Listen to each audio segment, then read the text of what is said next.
Russ Martin Show. I forget what OxyContin is. That's a painkiller. But it's like, remember the Vicodin you had that you took a few and then a couple hours you got later all you took a clogged few up? more. Yeah, but it gives you that really happy, floaty feeling. Mr. Rob.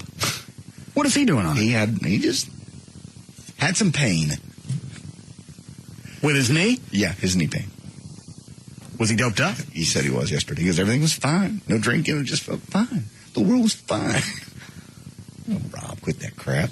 Also, dusting. Dusting is a form of huffing, by the way. Sniffing inhalants to get lightheaded and rapidly, of course, killing your brain cells in the process. Dusting is a specialized form. It's used when someone inhales the compressed air from the cans you use to dust your computer.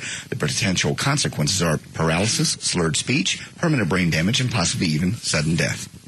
Flo said that if I don't drink while I'm on the Wellbutrin, I could have a seizure. Where did he come up with that? I don't care. So you've got to continue. There has never been a prescription drug put out that says you got to drink alcohol with this. Ask me where he got that again. Where did he get that? I don't care. I'm saying thank you. Why you keep giving me guide cards? That's a very sincere, honest thank you for everything. Why is it guide card? Because I think that card, it spoke to my heart, and I thought maybe you would like it. It's true. Why'd I get this one? Just general. Read it.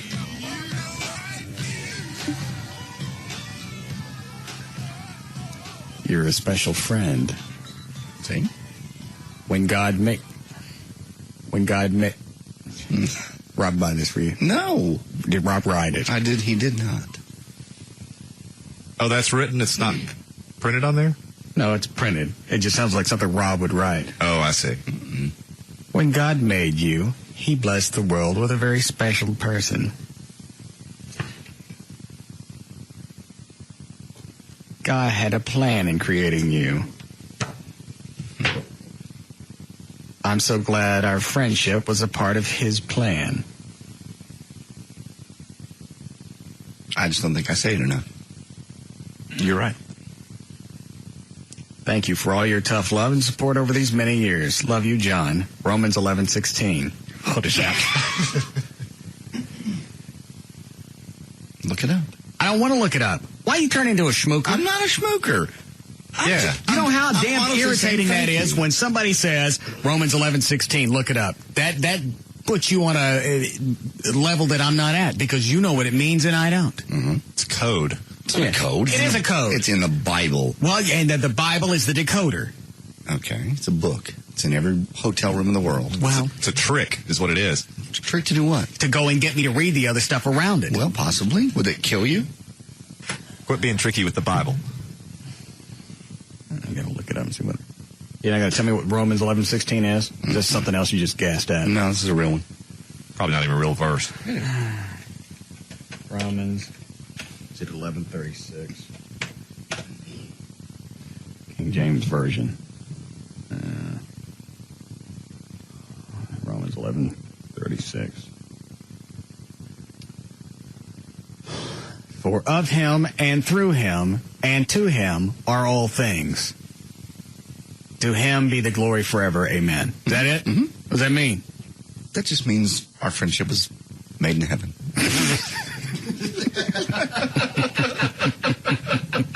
What's funny about that? I'm being sincere. I think we have a purpose in each I want other's you to take a pee test. I think we have a very specific purpose in each other's lives. Stop it. Chloe, you got a tissue? What is... God smoking free? Thank you. God smoking. There are some things in the Bible that make sense. And there's some that don't. Yeah, that's true. There's some inconsistencies. No doubt. So why all of a sudden you on this kick? I'm just saying thank you. You say I don't say thank you. No, I'm saying thank you for specific things. But why do you have to include Roman meal? What is this? Romans 11:36. Because I thought it was a nice verse. All things do come through him.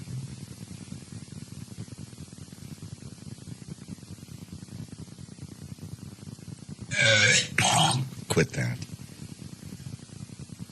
Stop it. I'm sorry, our friendship was made where? In heaven. You don't think so? You don't think of me as a friend? Yes. Okay. Well, then I think we have a specific reason we're in each other's lives. Ah. And it's a lot more than just radio banter. What is it? I think it leads to on a spiritual level, you mean? Uh-huh. On a spiritual level, I think we serve a very important purpose in each other's lives. You say things that I really should know sometimes and don't say. You really do. And you've been right more than you've been wrong. Even though sometimes you say them to be a smart ass. You're right a lot of times. And over the years, you've been right. Oh, yeah. P-Test Monday. Mm-hmm. Why? Because I'm being honest? What's wrong with you? Yeah, what's in your pee? What's in my pee? Somebody drop off a bong, you beat me to it. JD's a big winner in the bong race. I'm being honest and sincere. Why is that? Okay, I'll give you these. I won't give these at work anymore. I'll just send them to your house. It's just every day. Not every day, but the last 3 days, there's been a card, and each one had some type of Christian connection, spiritual connection, not Christian connection. Even though I'm a Christian, it's a spiritual connection. Why is that? I don't know. I really am a little confused. Why not just some card with with a gorilla or something that just says thanks, I like hanging with you. The Russ Martin Show.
Is this the second or the third motor officer that's fallen? I know Officer Hardy in Plano. I think it's only the second. I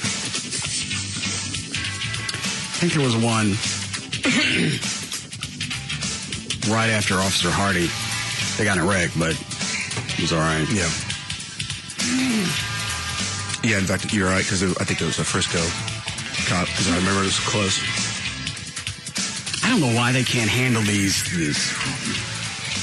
escorts with just squad cars. Well, have you ever seen what happened? What they have to do? They do that leapfrog thing. A squad car couldn't do the acceleration that they have to do to get around. They go way up front. They block off a street. Everybody passes. They're in the back. Well, I know it's like a funeral procession, but had you thrown more squad cars in there, you just kind of daisy chain them. You could. It's just easier for the motorcycles because the way they do them. I watched. I believe it was Reagan go by one time. It's amazing to watch the Dallas police work. Just amazing. Yeah, think about the parade and all the stuff they do. Blocking exits. I suppose.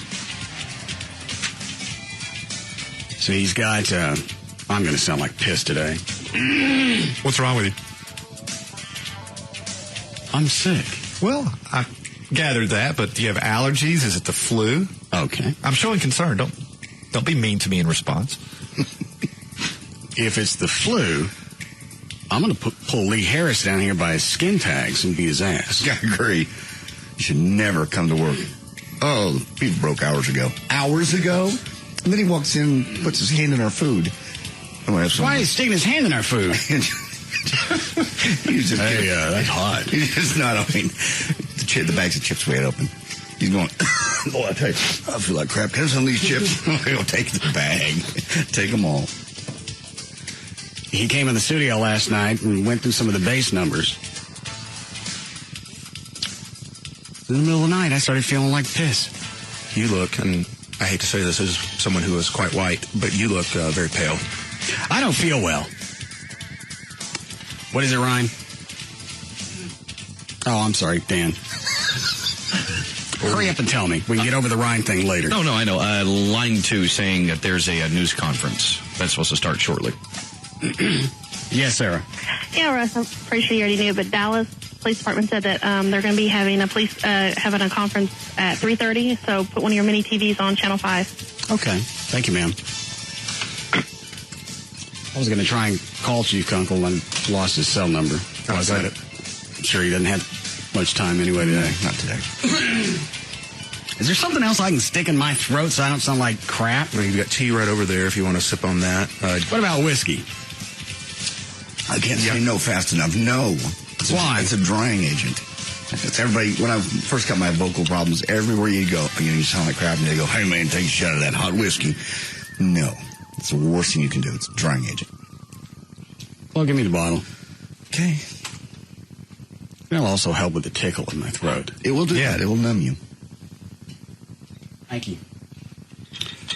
Anything else going on? Somebody fill time while I'm drinking. Sure. I found out I get to have 2 surgeries instead of 1.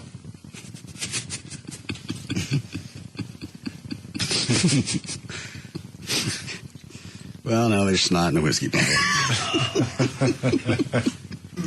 Luckily, it's mine. Why are you having 2 surgeries? Well, I got the results of my doctor called, and not only is my C3, C4, C5 vertebrae in my neck disintegrating and bulging disc, whatnot, but he goes, and by the way, he goes, your cartilage in your shoulder looks like someone's been gnawing on it. You should probably need to have that fixed too. Is that 2 separate events, or is this something they can do all at once? No, it's 2 separate events.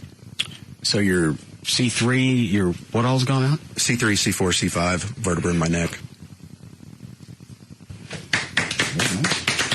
Very impressive. No, thank you. Well done, sir. Yeah. That's literally half your neck. Oh, yeah.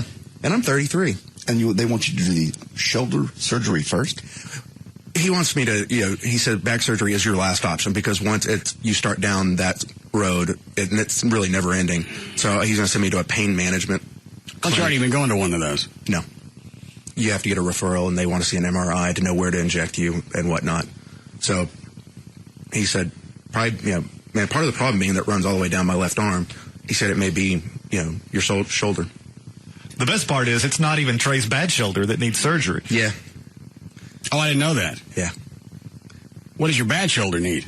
Oh, I have no idea, but my right one's the one who really gives me problems. So when do you start the pain management? They're setting me up an appointment next week. I'll call Buzz Burkhead for you, too. He's best. Why don't you just call Danny? Yeah, Majestic? Yeah. That's your solution to everything. You got a tickle in your throat? It's a lot quicker. What are those, Dan? See, already I sound a little bit better. Okay. Did I? Yeah, I think if your goal is to get to 7 o'clock, whiskey's fine. JD's right. Long term, not a great deal, but then you got the weekend. Well, what if I put it in my tea? Would that make you... yes. Yeah, because then they balance each other out. Just be happy. What are you going to tell me, Dan? Line 1 is someone else that's been sick in the building. I wasn't sure if you were aware of it. I just found out about it last night. Yes, Monica. Did you hear Kelly has meningitis? No, I would have to listen to their show to know that. Well, I just thought I'd let you know. How long has she had that? She's been out all week. Well, at least she's not in the building. She was Yeah, when but she was first in the sick. building sick. But it's not the bad kind. What exactly is meningitis? Thanks, Monica.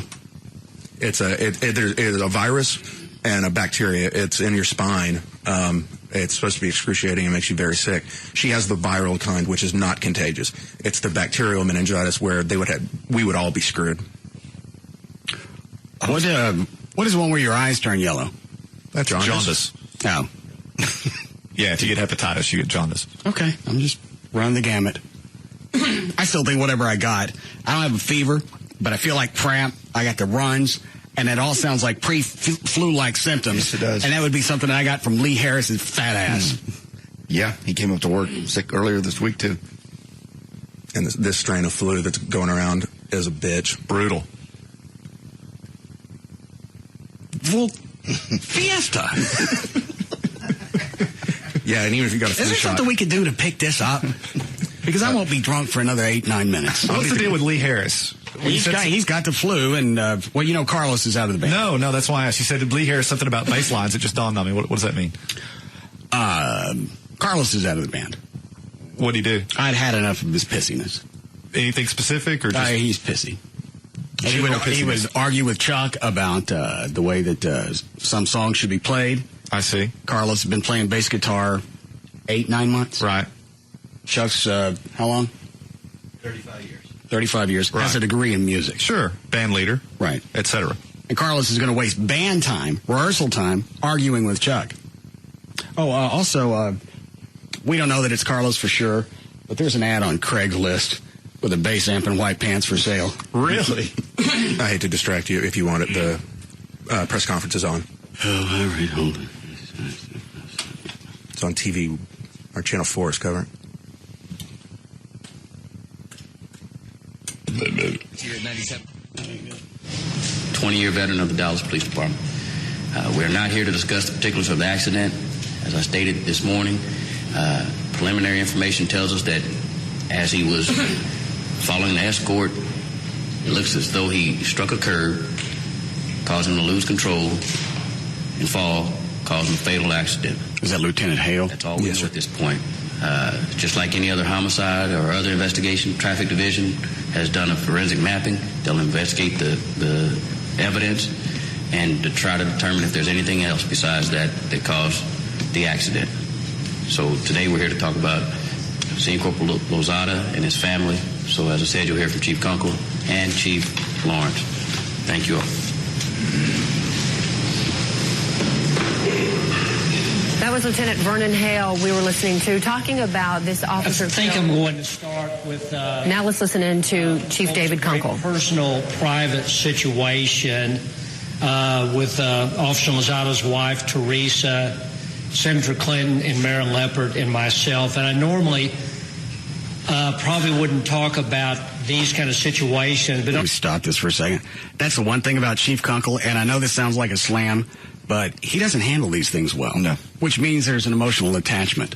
It's not just, here are the facts, we lost an officer, it's 45 in the history of the Dallas Police Department. Yeah, he tears up. I don't know what to do to capture who Officer Lozada was better than the way his wife described him. And what she talked about was that last night when he got ready to come to work today, that he wore a new uniform. He wanted to present the best image possible because he knew he was going to be part of a presidential candidate's escort. And that was very important to him to look good and be a good representative of the department. He also recognized the importance of his role in ensuring that a very important person was safe and took a lot of pride in that. He loved being on motorcycles. He'd only done that job for a short period of time, but he absolutely loved the work he was doing and was excited to be doing it and was glad that he was accepted. His wife is a remarkable woman. She talked about the fact that they had met when they were 9 years old. They have 4 children. The oldest is going to be graduating from college in a couple months, and the youngest is 9 years of age. And Officer Lozada was a very dedicated father, and particularly involved in the life of his 9-year-old son. And it's devastating to be around the family because they truly loved each other. When he went to work today, they never expected something like this to happen. Senator Clinton wanted to personally offer condolences. She came back to the hospital and spent what I guess would be 10 to... Dan, do we have any contact information yet for the family? I think Officer, is it Lozado? Yes. I think his widow's name is Teresa. Yeah, I do not have contact info on that yet. If you'd like, I can try to track it down. I figure we could wait until Monday, maybe after the funeral, to drop off the check. Okay. I do know one of my friends with DPD, one of his good friends, is sitting with the family all afternoon, so... Oh, I started getting phone calls at the house. I guess Officer Lozano, is that right? Lozada went down about 9:15. I started getting calls at the house about 9:30. Almost like I was on the list of you probably are. Must call list. You probably are. Emails started coming in about the same time. Any donations? I mean, we have the cash. Honestly, it's been very impressive. A lot of people, I think the lowest donation we've gotten today is $20, and I'm going to guess probably about $1,000 have come in. Well, the sad thing about this is you won't have all the different radio stations do the fundraising. No, because... Like when Officer Hunter in Grand Prairie was shot. Mm-hmm. Because that was a big media event. It was a shootout. And then all the radio stations decided we're going to get together. I think TV stations, too. We're going to do fundraisers. You just had an officer not 3 months ago that was killed on the side of the freeway by a drunk driver. Why is it you're focusing on this one? Because you're going to get TV time out of it. You're going to get media coverage. Right. There'll be no fundraisers for Officer Lozano. No. No, you're right, because you're right. The drama comes with the shootout and the bad guys and everything else. I don't know how you single one out and decide, all right, this is the one that we're going to give back to the community because we're going to park all the radio station vans out there and make sure that we get on TV. The logos are, yeah. And I won't even say it. There are probably instructions to van guys, make sure aim the call letters toward the cameras. Well, that's the only reason they send the station vans out there. Just so you have exposure. Mm-hmm. Let's see if Chief Kunkel say anything else. Particularly during the... How long before we need a break?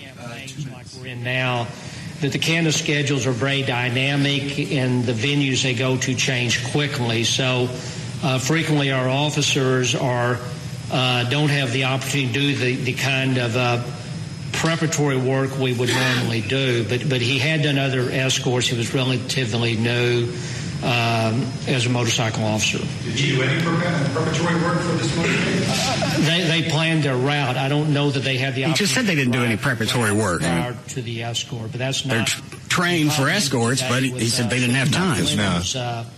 Happened too fast. Visits. She never intended to come back. She never intended to go to Methodist Central Hospital, so that change in her schedule was part of what we in the Secret Service... So as I understand it, nobody hit him. He just lost control of the bike at a high rate of speed and flew from it. Yes. Right. Very dynamic and will probably continue to be in Texas. And even Chief Kunkel said earlier today that these are dangerous situations with motorcycle officers. I don't understand why you can't just beef up the squad cars, daisy chain them, and then the acceleration is no longer a factor. Because you could still get the squad cars where they need to be. You could. I think it's a pride thing for the motorcycle officers, first of all, and second of all, the motorcycle can zip by a car when it's only 2 lanes, and the subject vehicle is right in the middle of the road. It's easier for motorcycles to get by. Yeah, this is the third police motorcade death in about, I guess, the past year and a half or so. There was one Bush's motorcade in New Mexico, I think, late last year. Yeah, you're right. There was a death, and then there's another one I don't recall the circumstances behind, but it's also for looks. I don't give a rat's ass about the looks. You go back and explain to Officer Lozado's family look how cosmetically appealing it was that we had this line of motor officers. The vehicles they ride in, they could withstand a bomb. I mean, they're huge steel doors. And what are you talking about? Hillary? Yeah. Hillary and Obama? Yeah, because they're now under Secret Service protection. And so they have, basically presidential-type vehicles. So it's all pomp? A lot of it, yes. I mean, when the president is around, obviously you have to really make sure. But it's bulletproof. It's, 3-inch steel doors. It could withstand a lot. I think Hillary could withstand a lot. Yeah. Okay. It was very what? I was going to say it was very nice for her to cancel her rally in Fort Worth and come back. Well, what else is she going to do? There's no other way to play that. I mean, sincere or not, that was the right thing to do, and you give her credit for that. I don't want to take any else before we break down. 3? Yes, Stephen. Hey, Russ. As a current officer with Dallas, I just wanted to call and say thanks for the way you step up for us, and just to let you know I'm on the way up there to drop a check off at the front desk. We'll have them let me know when you're here. Okay. All right. And I appreciate it. Thank you, sir. Thank you. All right. We'll be back. We'll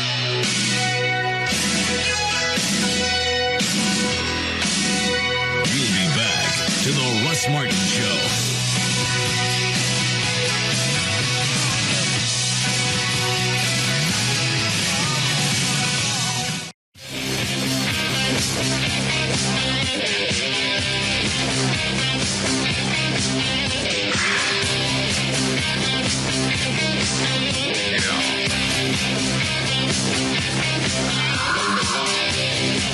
Now, back to the Russ Martin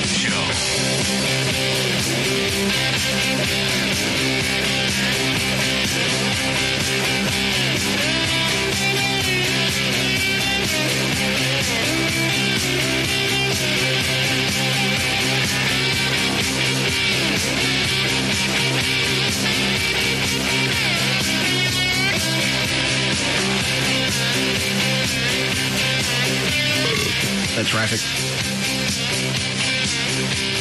Hi, Gail. Hello. What do you got? I've got Stonebriar Chevrolet and westbound I-30 East Darrell Thornton before First Avenue. You've got a wreck on the right shoulder and a backup to Ferguson.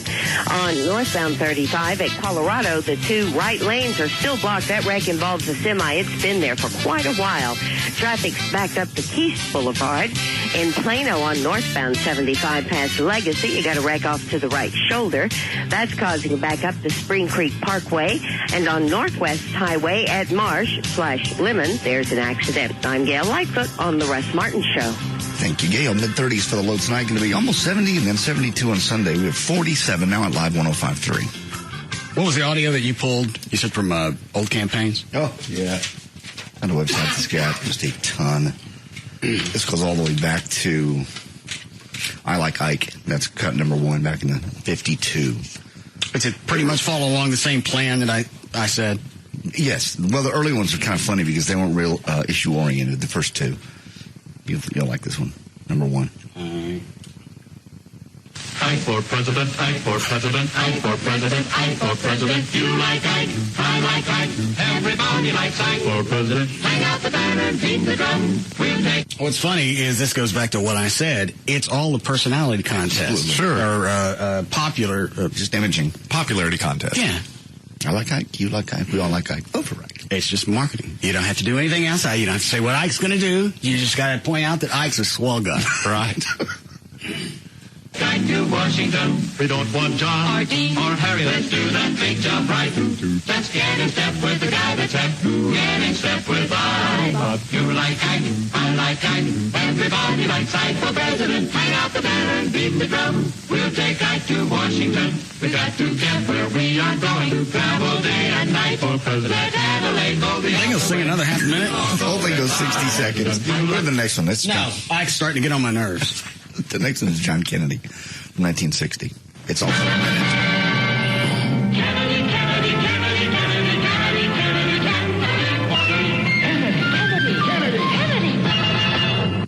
Which one is it? Oh, that was Kennedy. Do you want a man for president? Yes. Thank you. You want Lyndon Johnson from 64? Now we start getting into real commercials where they start talking about the Johnson talking about his crank? No. I'm talking about his crank. Why would he do that? In a TV spot. That's going to be the biggest thing that I'm going to point out. No. I want to be the most powerful man in the free world. You want somebody with charisma? No. You want somebody with one of these. Everett's lost. Evidently, he does not know of. You don't know about Johnson having a big Johnson? No. You never read that? I guess I must have been absent that day in school. He was notorious for showing it. For showing it? Yes.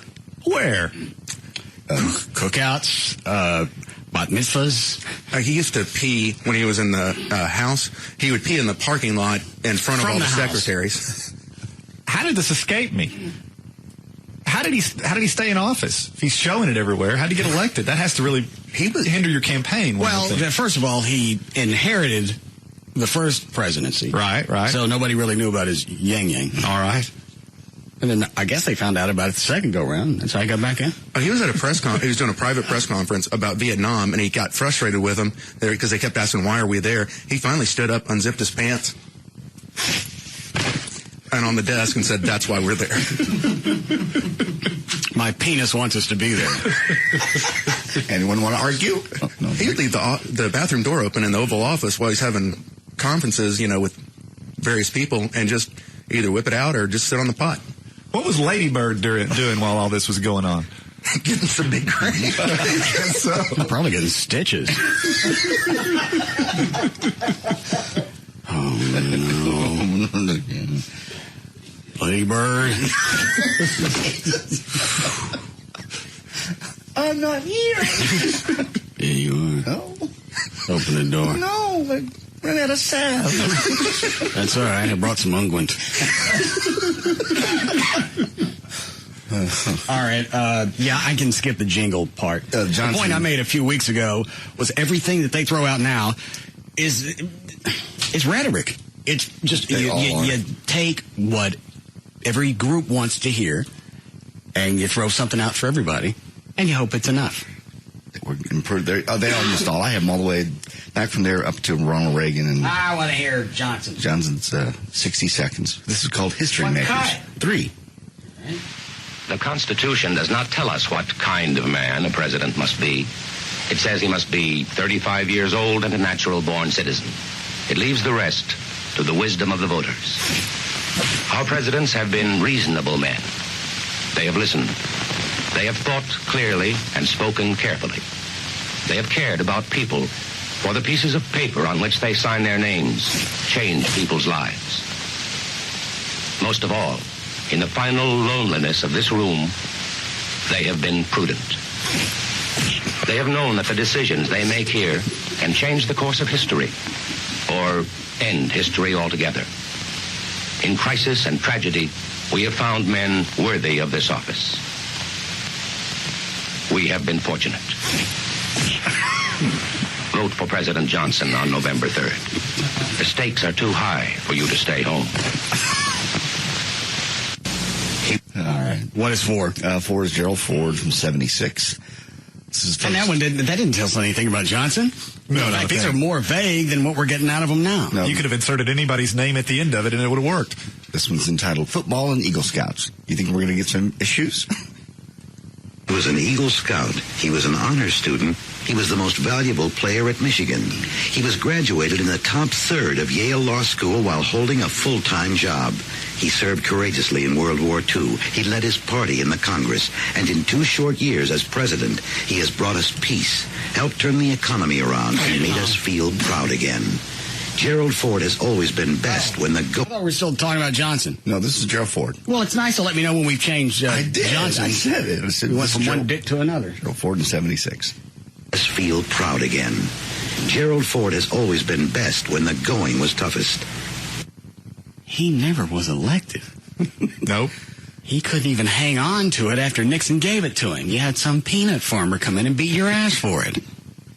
And again, Carter's big ad campaign was normal guy, country peanut farmer, obviously somebody that's going to be in touch with the people in the White House. I'm going to get in there and put as many people out of work and dick around inflation as much as I can, because since I don't know anything about politics, I'm the one to screw it up. That wasn't in the commercial, but that's what happened. Cut number 7 is Carter, walls around Washington. There's walls around Washington, and I'll break them down. That's 7? 7. We've seen walls built around Washington, and we feel like we can't quite get through to guarantee the people of this country I get through. a government that's sensitive to our needs, that we can understand and control, that's competent, well-managed, efficient, economical, purposeful, and also a government of which we can be proud. Jimmy Carter, a leader for a change. I get another call. Again, it's the change. Oh, yeah. You play on people's fears. What's going on in the White House is going to stay there until something changes. Well, here's the very sad revelation that comes along with that. Change isn't always positive. No, not in that case. Right, but when you say something good and hopeful, and all you have is, at least in Ford's case, the stink of Nixon on you, it's good. People are going to be persuaded. Ford had nothing to lose. Nixon stuck him in office. He didn't have to run for anything. Right. Then he runs up against Carter, blows that. He was president for 2 years. Yeah. Never was elected. No. And he never had a vice president either. I didn't know that. Yeah. Who was in there? Was it Rockefeller? Now, he replaced Rockefeller, but then when he succeeded Nixon, he never appointed one. Well, that's pretty slick. Yeah. Little known fact. How do we go for 2 years without a vice president? Constitutionally, you don't have to have one. It's like an appendix. Yeah. Didn't know that at all either. Yeah. Well, somebody slip that to Cheney, see what happens. We don't need you. We don't need you either. How are we doing, Claude? I got Daddy Bush, I got Dukakis, Joe Biden, Bill Clinton, some guy named Paul Tsongas, Jerry Does Brown. it look like Tsongas? It looks like Tsongas, but it's Tsongas. Tsongas. Jerry Brown, Ronald Reagan. He only actually spoke on a few of his actual... Reagan? Right, uh-huh. That's odd. Well, hell, in 84, there was never even question. It wasn't like Dukakis and... Was that the year Geraldine Ferraro was his running mate? And I'm going to care? Oh, just the first woman. Anyways, it was a landslide from the start. Okay. Anything else of interest? They all said the same thing pretty much, right down the line. All right, give me one more. You want a Reagan? 21. Okay. I think this is when he speaks in. Oh, wait a minute, there's one more. For older Americans. Yeah. To me, caring is when a president understands how vital it is to protect you from inflation. Inflation is the enemy of everyone living on fixed incomes. A president who says he cares, but allows inflation to rob you of your savings. You could take this and play it tomorrow, and it would still be pertinent. Same exact message. The only thing you get now is, because they'll say, aren't you tired of the empty rhetoric? And then just give you rhetoric. like what I'm going to tell you. Well, that's when they say, you're getting nothing of substance. It's time for a change. We don't know what. All you do is you take a list of everything that everybody has said. I'm going to make the poor people richer. Of course, by giving them more cash, it's going to take away the incentive for you to actually go out and do something for yourself. But it's something you like to hear, so I'm going to say that. I believe everyone should have health care. I don't care who pays for it. I just believe everyone should have health care. Forgetting the fact that sometimes it's just nice when sick people die. Russell. It's evolution. Sickly people die. I know, but some people can be helped. There's one more that's funny on here. I want to cut wasteful spending. Something else that's positive to say. Yeah. I'm sure there's some in there. I'll look for it. As soon as I get in. I'd make the rich pay more taxes. Nobody likes the rich people, although everybody wants to be rich. Yeah. Obama said something like that last night. What am I playing? This is Ronald Reagan from 84. It's not him talking. It's just number 23. I won't even give you the title of it. It's odd. There's a bear in the woods. Okay. Are they talking about the Soviets? I guess so. All right. 84. Yeah. Any other man would run. Not President Reagan. No.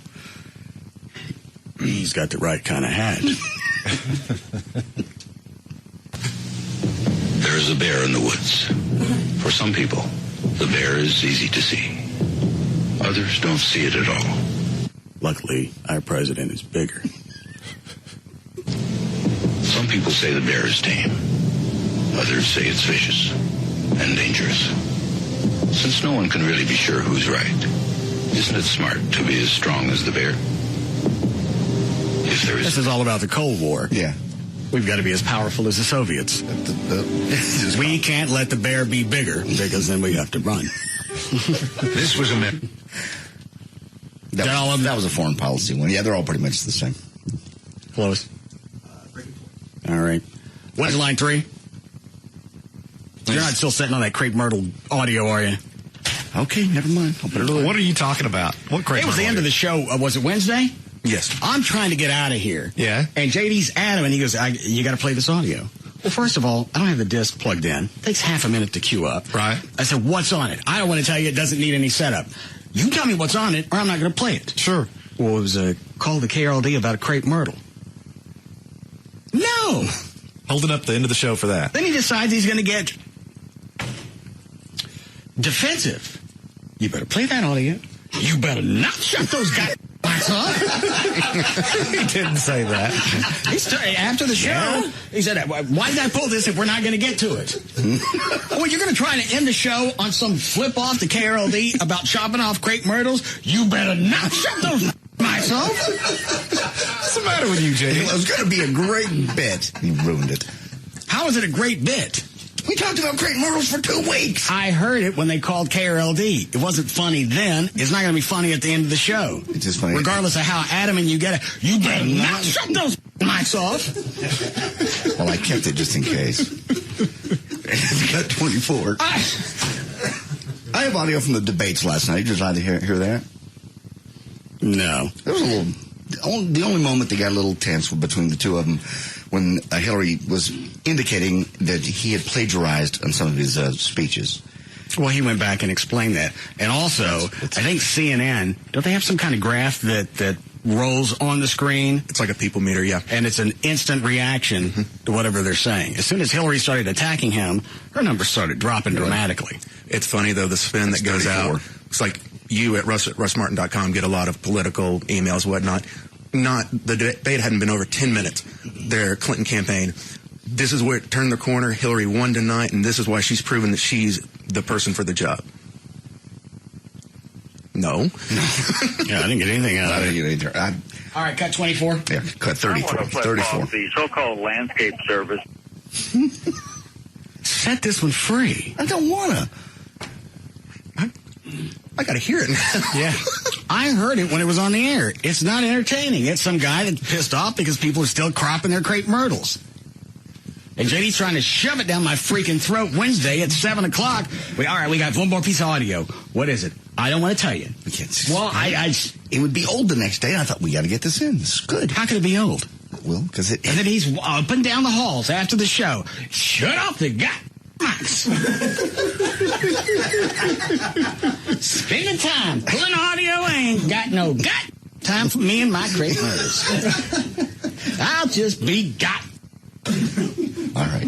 You want to hear that, or you want to hear the last night of the debates? 24 is Crepe Myrtle, 34 is the debate. Who, under the guise of pruning Crepe Myrtles to stimulate flower growth, and those people who follow those leads blindly, all they're doing is trying to get some of your money because it does not stimulate flower growth.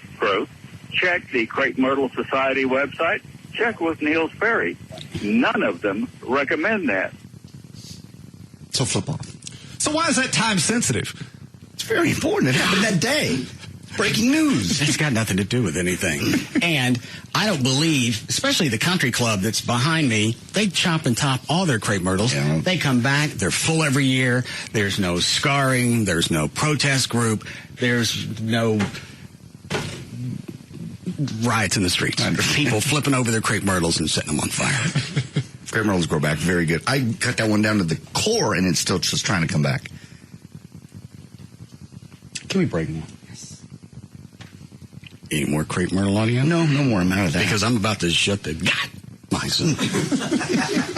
No, I've now been satisfied. Contenders. That's the wrong one.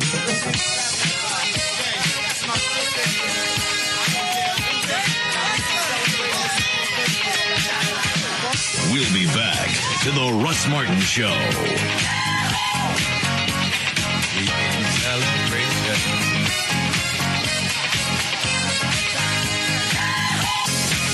contenders come and go. But there's only one afternoon champ, The Russ Martin Show.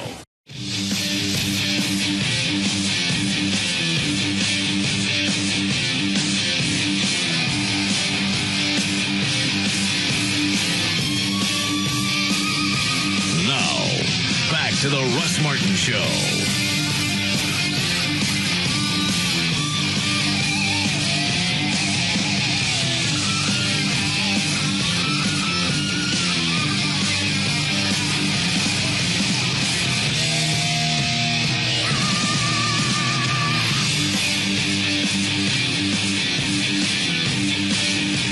I tried to talk to him after band practice, and he left. He just left? Yeah. And then during, we had band practice in the lobby here at the station. Right. Didn't say anything to anybody the entire 2.5 hours. That's right. He's just being pissy? I even tried talking to him a couple of times. Asking, hey, what's the riff on this? Like I really cared. Right. Just to get him to say something. Sure. I don't know. Was he just saying, I don't know, or was he saying, I don't know? Being pissy about it. Both of them are pissy. Right. Had Chuck any had words? I believe he said no earlier, but not a word. You mean after Carlos threw the water on Chuck? Yeah. What? That was a couple of weeks ago. Oh, I don't know any of this. What did he throw water on him for? I'll consolidate all this. We told Carlos, you got any questions about songs? Don't come to rehearsal with those. Ask ahead of time so you don't stop the entire rehearsal because the bass player don't know his thumps. Right. Make notes after the rehearsal, then you can ask Chuck. Makes sense. After the rehearsal, Carlos goes up, pissy fashion. Guys, questions now. Then he and Chuck went back and forth, and I was just carrying the amp back into the studio. Right. Carlos took a glass of water and went... just without warning. Yeah. Wow. I had no idea. Well, so now we don't have a bass player. Well, yeah. Sorta. Lee Harris is going to help as much as he can learn because he's played bass for a long time. Right. But we also found another alternative.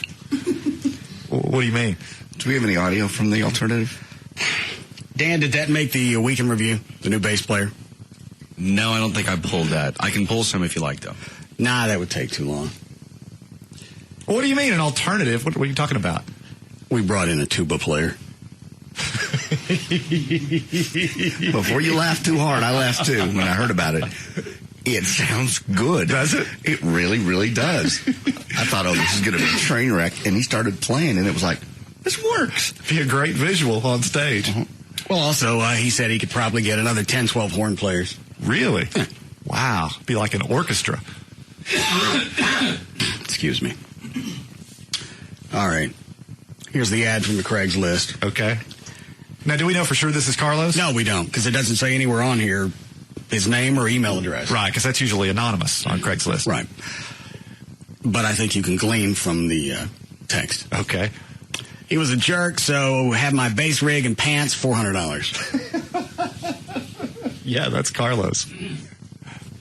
Band leader was a real dick, so I quit. Ethically, I could not kill him. Now I have no use for an Ibanez 4-string bass, Fender amp, and white pants. The bass rig sounds good, gently used, and in great shape. I've been played on many famous stages around the Dallas-Fort Worth area. Excuse me again. Won't play country. The white pants are stupid, but only worn like 6 times, so they're new. Abuse from horrible singer and wannabe guitar player or crusty old humorless band manager not included. Get it while it's hot. Do we know if he had any, is this bidding? Is that what you do on Craigslist? No, you just buy it. It's not an auction. Okay. You can go and buy, which that's a good price. I don't know if he sold it or not. Well, and again, we don't know that it's Carlos. Could be somebody jacking us around. True. Could be. But the tubist starts tomorrow. That's awesome. Yeah. How late did y'all play last night? 9:30? Yeah, at least. A few hours. Long enough for me to get sick from Lee Harris. Luckily, I don't think I have a fever. That is good. All right. Anything before we get to news? Other than that audio from last night, the debates. Or we can put that in news. Yeah, why don't you do that? Because the less I got to talk, the better. All right. Weekend review. What about it? It's usually very good. We seldom get to it. I only see 5 cuts. Week that bad? No, not at all. No, it's just We're only here 4 days. yeah, it was a short week. We only have 3 days of full stuff.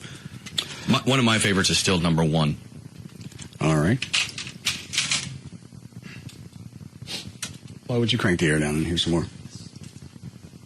Dan, you may want to have best sub ready. I don't know if I'm going to make it to 7. No problem. Cut 1 here on Week in Review was when you were watching television and you started scanning the different channels and you came across PBS and Wishbone. What's Wishbone? Oh, that's a dog that dresses up in different time periods. Oh, hell yeah. Wishbone, provided by Annual. Why were we watching TV? We had to take it off of a channel. Oh, yeah. Christine Aguilera with her big boobs. Yes, on Ellen. Right. So we had to put it on something else. Okay. What's Wishbone? Oh, that's a dog that dresses up in different time periods. Oh, hell yeah. Wishbone, provided by annual financial support from PBS. Oh, God. What? Nothing. What do they dress up like? In this episode, I don't know. But he'll... the characters in the book. In the books, He's reading. He's reading to you. I've seen it. Is he a pirate today? I've seen that. No, that's a different How show. have you seen this, Trey? Someone showed me this. I mean... No. No. My nipples demand an answer. In that case... That's like somebody flashing a gay porn up and me throwing out, okay, well, here's... All right, somebody show me this first. Now, which one have you seen? You see the mouse that was the little Captain Stabbing mouse that was on there, or the... I have seen people have emailed clips because, I think I've seen one as a pirate and one. I want to say he was Sherlock Holmes, the dog. Yeah, he was Macbeth in one of them. And you know that how? Well, actually, they used to shoot. I don't know if they still do. Shoot all of it up in Frisco, and I was actually on the set one day. That's exactly how I. Shut up!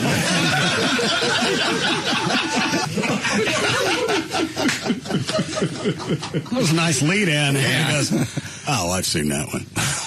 Listen to it again. What's Wishbone? Oh, that's a dog that dresses up in different time periods. Oh, hell yeah. Wishbone, provided by annual financial support from PBS. Oh, God. What? Nothing. What do they dress up like? In this episode, I don't know. But he'll... the characters in the book. In the books, He's reading. He's reading to you. I've seen it. Is he a pirate today? I've seen that. No, that's a different show. How have you seen this, Trey? Someone showed me this. I mean... No. No. He showed me this. My nipples demand an answer. In that case... That's like somebody flashing a gay porn up and me throwing out, okay, well, here's... All right, somebody show me this first. Now, which one have you seen? You see the mouse that was the little Captain Stabbing mouse that was on there, or the... I have seen people have emailed clips because, I think I've seen one as a pirate and one. I want to say he was Sherlock Holmes, the dog. Yeah, he was Macbeth in one of them. And you know that how? Well, actually, they used to shoot. I don't know if they still do. Shoot all of it up in Frisco, and I was actually on the set one day. That's exactly how I. Shut up!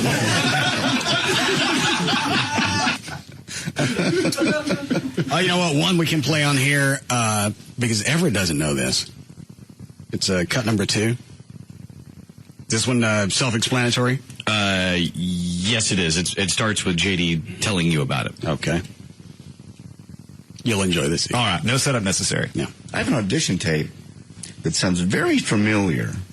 All right. It's a radio audition. This is your very fun audio that you got? This is one of several. I have Nick Nolte drunk in an interview. I know, but this very first fun audio that you have for me. This is semi-entertaining only because, see if you recognize, you will not recognize the voice, but you might recognize what is said. All right. Cut number 28.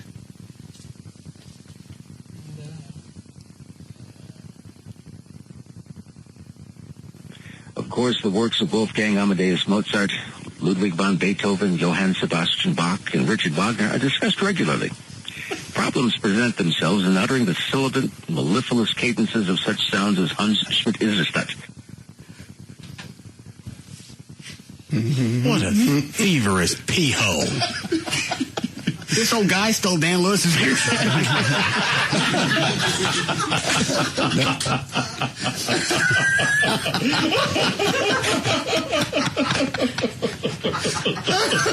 Normally, Everett doesn't react to much of the weekend review.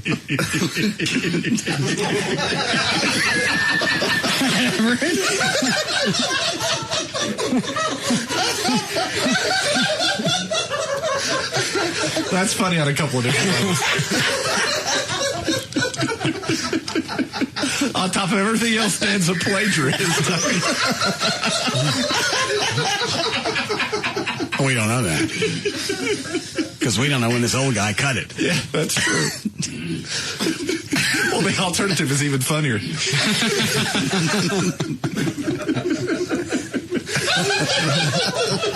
It's he didn't change anything. All right, who fell down? Chuck. Why is this that funny? All the things you said about Dan, you had plagiarism on top of it. Well, I even said when we heard Dan's demo, he didn't come up with this on his own. Oh, I didn't realize he had taken somebody's air. Syllable for syllable. Think about the process involved. Dan encounters this somewhere and goes, hey, that sounds pretty good. Have a play for this job. He didn't even do a decent job at mimicking the old guy. At least the old guy sounds friendly. Whatever he's telling me, all right. Makes sense. He sounds nice enough. Yeah, Dan sounds like he's holding it over you. Yeah, exactly. Dan's delivery is almost like a finger wagging while he's doing the delivery. Haughty. Oh, pompous. What is this? That's Dan's. All right. 17. When's my new computer coming? They ordered it Tuesday. From where? I do not know. I talked to Jay, and he said... Why didn't they go to Circuit City? The Apple Store. They can't do anything that simple. Fries? No. No, it has to be... Radio ordered. Shack's got computers. They only have one vendor they use. Right. Yeah. So it's going to take a while. Because what we're going to do is take all this audio, stick it on a computer, and instead of waiting for me to load it and killing time by going... It'll be immediate. Instantaneous. What cut, Club? 18. This is Dan Lewis. The WRR announcer's job is not an easy one. Works of Wolfgang Amadeus, Ludwig van Beethoven, Johann Sebastian Bach, and Richard Wagner are discussed regularly. Problems present themselves in uttering the sibilant mellifluence cadences of such sounds as Hans Schmidtischer Karl Schur and the Hammerklavier Sonata. One must weather the complications of l'Orchestre de la Suisse Romanade, the Concertgebouw Orchestra. Yeah, you want to hear some more of the old guy? Yes. All right. I like him. Very first fun audio that you have for me. This is semi-entertaining only because, see if you recognize, you will not recognize the voice, but you might recognize what is said. All right. Cut number 28.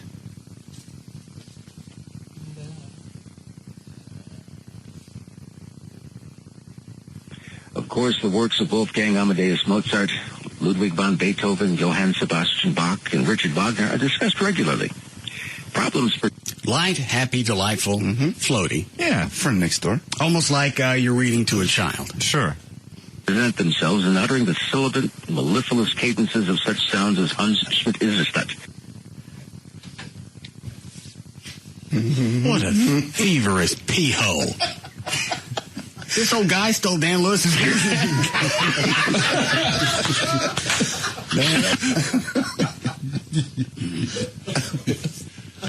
How we doing, Chloe? Breaking 5. Okay. Do we want to hear Everett's again? Yes.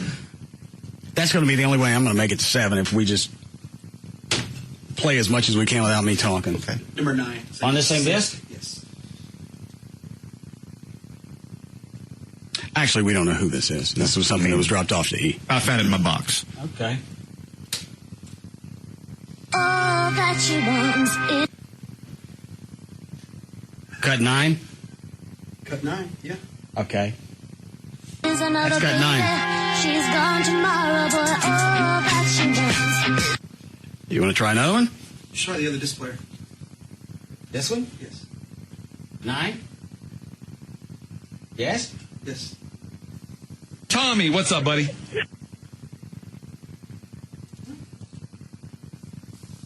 My name is Dan Lewis. I have over 12 years of experience in Dallas radio, all of which occurred during a 6-year period of time. For 30 years, I was the producer of The Russ Martin Show. Fortunately, I was surrounded by a sufficient measure of talent that my mediocrity was largely obscured. As a result, my wife Laura was able to convince a somewhat inebriated program director to give me my own show. A glowing jewel of the firmament, the Dan Lewis Show was so successful that it was canceled almost immediately from one station, thereafter casting another into the tempestuous throes of bankruptcy. I have been married to the same lovely woman for over 24 years, to whom I and 9 of my meaty digits have been completely faithful. We have 2 or 3 children whose names I might recall if, in so doing, it did not otherwise compromise my narcissism. Peter Piper pickled peppers. Dan, one of the different people. One says Tamiflu, the other one says go to the doctor now. What is that? Yeah, the guy that's saying to go to the doctor now, he says from the way you sound and from your symptoms, it sounds like something he had for about 5 weeks. I don't think I caught anything from Lee Harris. I think mine's allergy related because now we're going through another shift in the temperatures, and that's what happens. Yeah, as long as I've known you, I don't think you've ever been flu-like sick. It's always been based on your allergy. It's always been a day or two. Probably by Monday I'll be all right. I'll just get doped up on meds. Get the Venegas to get you some. Who? Venegas. No. He's not your friend anymore, your doctor? I sent him emails trying to... You told him he was still your friend. He just wasn't in the band. And he still wanted to be pissy about it. I didn't even read the last one. I just sent it to Trey. Trey? Is the last one pissy as well? Yeah. It's pissy and, accusatory? Accusatory. It was everyone else's fault. No, he was doing the right thing. Chuck was just harder on him than everyone else. We only have one bass player. It's not like we had 3 of them and Chuck's crawling up his ass. And then fairly indignant that anyone who knows you knows it's going to be via email, but that you didn't basically do it in person. Oh, I almost did it in person. I opted. Well, he left before I could talk to him. Yeah. And you said you tried to talk to him Saturday. Yeah. And you've been emailing him. Well, finally, I just said, you know what? Thank you for your help, dedication, the money you've helped raise for the foundation. We're going to go in another direction with a bass player. Right. Creative differences. Right. Get an email back, nice, long, and pissy. I sent something back to him. I said the band was creating a rift between us, a rift. If I wanted to pick one or the other, I'd pick our friendship. Sent that. Get another pissy one back. Really? Yeah. And I finally told him, you want to get pissy with me? I'll crawl up your ass, and I'll live there. I got references I could send you. You did. You're right. You pointed to Trey when you said that. We need a break here. All right. Yeah, I want to take one of those. It's a yes or a no. I'm sorry, I was on the phone. One of your nipples can't pay attention to me?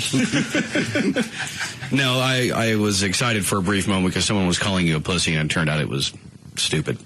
Oh. Pussy, why? I thought it was because he was going to say you complaining about Carlos or something. Instead, it was something having to do with you being sick. Oh. And the first step is admitting that you're sick. Oh. Oh, well, that's too bad. And it's fine. What is it, Trey? Oh, I'm sorry. What? I was going to say, you have to catch Everett up on the exploits of Dan's nipples. No, there's really no need. You've been referring to them a great deal today. I did notice that, Dan. No, that was one time in audio from earlier in the week. You're aware of the whole Dan nipples scenario? No, I'm not. Somebody want to hip him to it? Dan's nipples have taken on a life of their own. Oh, good. They do magical things. They heal people. They're quite regal. Really? Well, congratulations, Dan. Yeah, that would be quite fantastic if any of it were true. It's all true. Want to hear one of Dan's nipple songs? Love to. I believe I can get one of these out. It's only funny because Dan's turned homophobe. Can't imagine why with such fantastic nipples. Which one would you guys like? I like the one to God Bless Texas. Or Pink Houses. Oh, yeah. Yeah, Pink Houses. Okay, Pink Houses. Let me see if I kept the lyrics for Pink Houses. Hold on.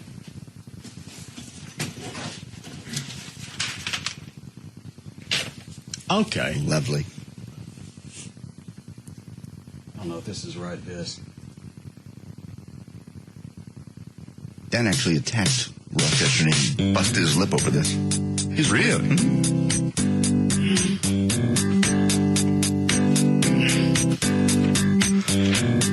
All right, here we go. All right.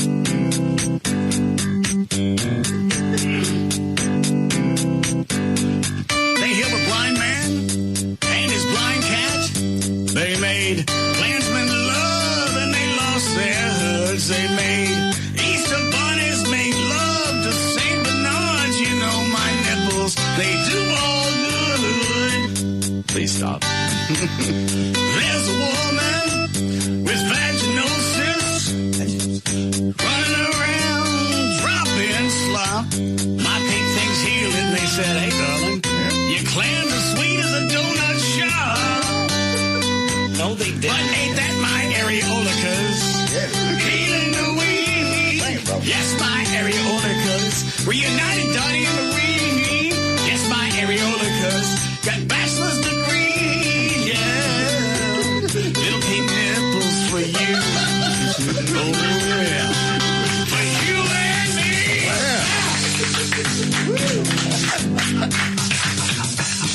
Wow. Thank you. College degrees. All right, we'll be back. Dan, somebody's on the hotline.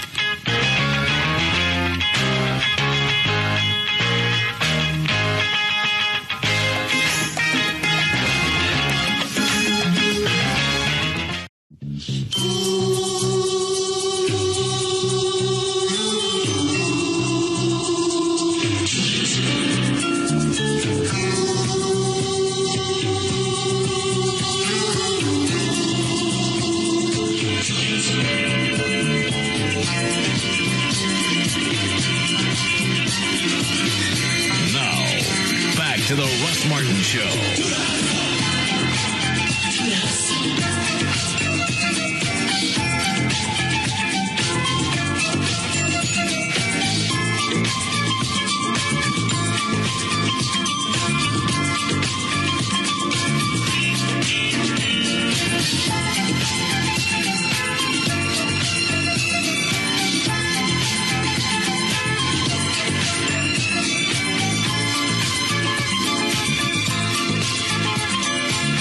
Is it Gail or is it you? It's Gail. Hello. Hello? Hi, Gail. Hi there. Pretty good. Stonebriar Chevrolet, and 2 highways shut down. In Fate, on eastbound I-30 at FM 551, it shut down. Traffic is backed up to Highway 205 Goliad. Now on northbound 35, South R.L. Thornton at Colorado, they've got that shut down now. This is the wreck that's been there for hours that involved an 18-wheeler. You're backed up to Ledbetter on both 67 and on 35. On northbound 35 before Royal Lane, there's a wreck in that left lane. Traffic is slow from Regal Row. On Central, southbound at Fitzhugh, the 2 left lanes are blocked. It's backed up solid to 635. And in Plano, northbound 75 past Legacy, they put the wreck over on the shoulder, but the backup still extends to Renner Road in Richardson. I'm Gail Lightfoot on the Russ Martin Show. Thank you, Gail. One more cool night tonight. 35 for the overnight low. Then almost 70 tomorrow and 72, they say, by Sunday. 48 now at Live 105.3. All right, Dan, you ready for news? What clip did you want me to play? I just love Cut 5 from the Weekend Review. When we were discussing the nuances of fighting and hockey with Mr. Ott. Oh. Cut what? 5. He was in a huge knockdown brawl with some guy. When was it, Wednesday? When did they play, Trey? I think it was Wednesday. So he called in the next day to tell us. Oh, okay. Cool. All right. What it was. Mr. Ott? How you doing?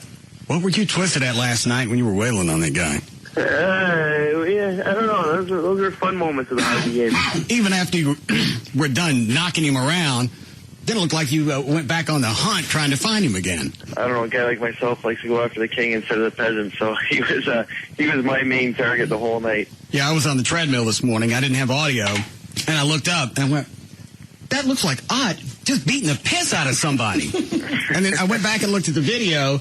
Aren't you guys supposed to stop once they hit the ice? Here's the problem.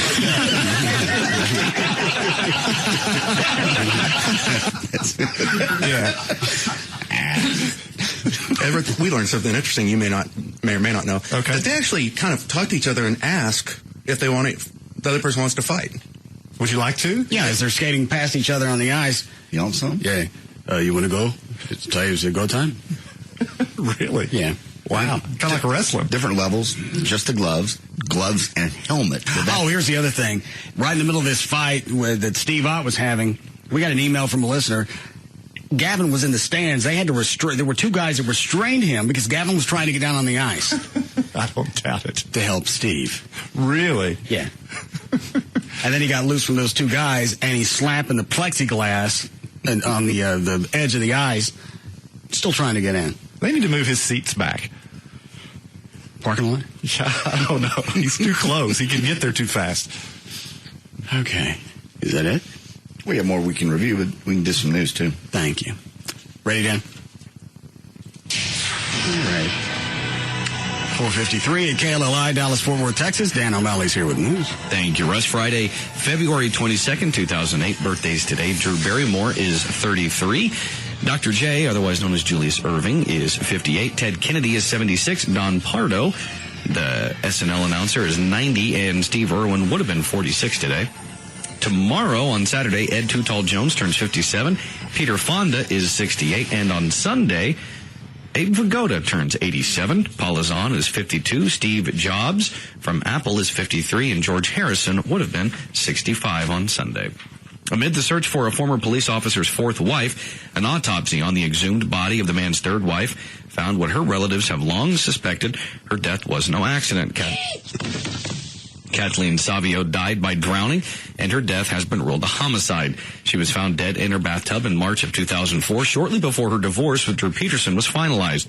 4 years ago, a coroner's jury ruled her death was an accident. Savio's body was exhumed late last year after Peterson was named a person of interest in the disappearance of his fourth wife. Peterson has denied any involvement in either case and has not been charged with any wrongdoing as of yet. All right, Everett, as incriminating as that looks, does that really change anything with Peterson and his current wife? Well, no. I mean, it bears nothing with respect to any evidence that may come to light on the most recent wife. So, no. But it could be introduced potentially as a prior unadjudicated offense. Let's say ultimately there's enough evidence to charge him in the death with the second wife. Correct. In other words, they could use that against him and say, hey, by the way, here's evidence of a prior wife that died in an unsolved homicide. So jurors... Well, it's unsolved, so you can't really enter that.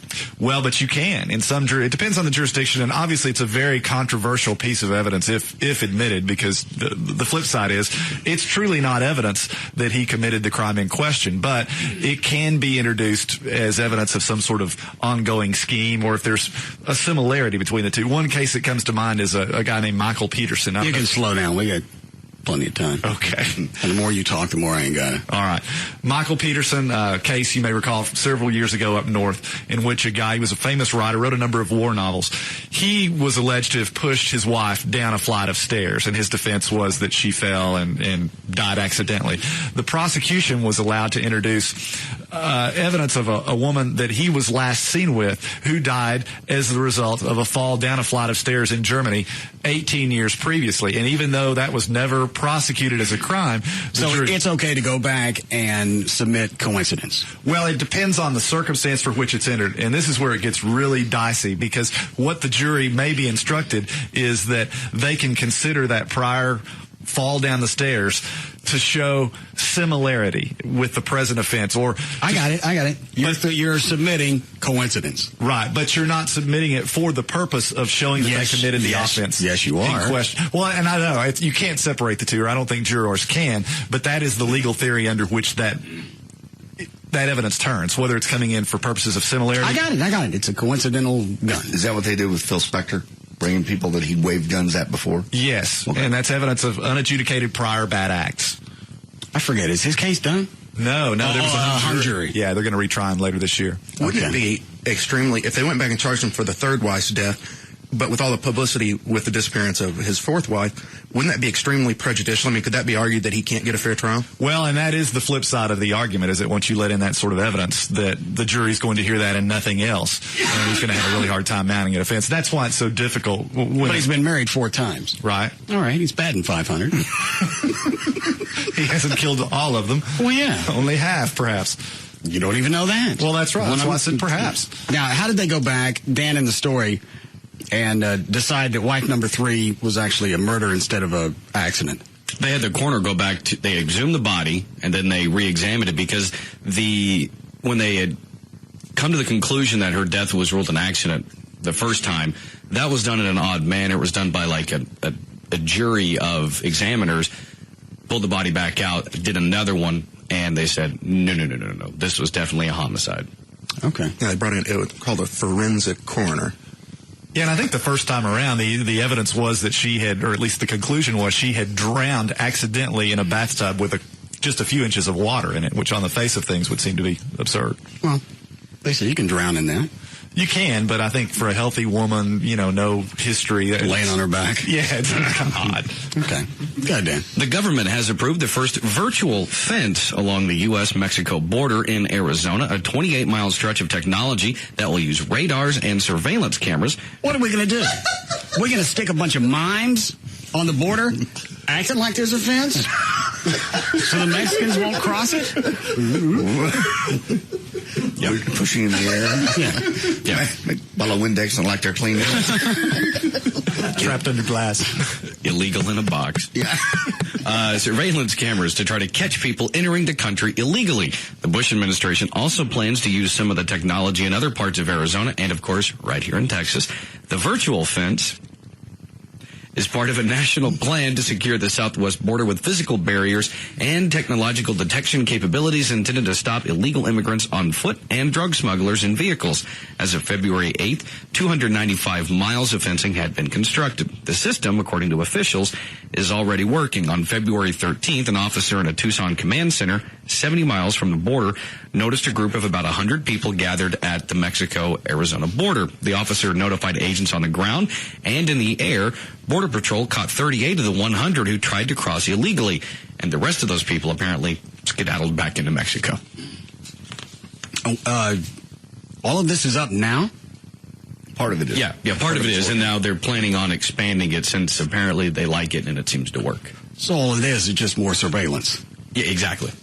It's more surveillance and making sure someone's there to keep an eye on it. I think they also said they were going to put more troops in that area. I want to say another 18,000. You're going to have to do something that's overwhelming to battle the drug cartel that's just taken over. What is it, Laredo? Laredo and El Paso. I mean, it's bad all along the border. Where you have, how many sheriffs have they gone through? I believe Laredo's on their 5th in the last 18 months. I don't know. And JD's right. How do you sell it to somebody? I don't know. I read a press conference from the guy, and he was excited. I mean, he said, I'm going to get this job done. It's like, well, are you worried about your life? Yeah, kind of. But they have to go around. They have to walk around in a bulletproof bubble. Yeah. I mean, the federales can't even stop these guys. They're afraid of them. Or they're on the payroll. All right. Go ahead, Dan. As we mentioned earlier, Hillary Rodham Clinton accused presidential rival Barack Obama of political plagiarism last night, but drew boos from a Democratic debate audience when she ridiculed him as the candidate of Change You Can Xerox. Obama dismissed the charge out of hand, then turned the jeers to applause when he countered, what we shouldn't be spending time doing is tearing each other down. We should be spending time lifting the country up. I had this whole cut. It's about 3.5 minutes of the exchange. It's really the only exciting part of the whole debate, 34. It's really the only thing that they kind of stepped out and went, that's going to be interesting. There has been a lot of attention lately on some of your speeches, that they're very similar to some of the speeches by your friend and supporter Deval Patrick, the governor of Massachusetts. And Senator Clinton's campaign has made a big issue of this. To be blunt, they've accused you of plagiarism. Right. How do you respond? Well, look, first of all, it's not a lot of speeches, right? There are 2 lines in speeches that I've been giving over the last couple of weeks. I've been campaigning now for the last 2 years. Deval is a national co-chairman of my campaign and suggested an argument that I share, that words are important. Words matter. And the implication that they don't, I think, diminishes how important it is to speak to the American people directly about making America as good as its promise. And Barbara Jordan understood this as well as anybody. Now, the notion that... What are you shaking your head at, Trey? He is masterful at resurrecting political figures wherever he is. Barbara Jordan, like one of the first black women elected to Congress from UT. A name dropper. Yes. Okay. He gets to some points here. But this is where we start getting into silly season in politics, and I think people start getting discouraged about it. They don't want...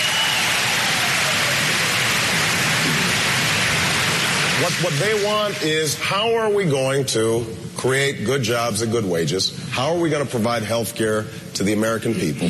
How are we going to make sure that college is affordable? So what I've been talking about in these speeches, and I got to admit, some of them are pretty good.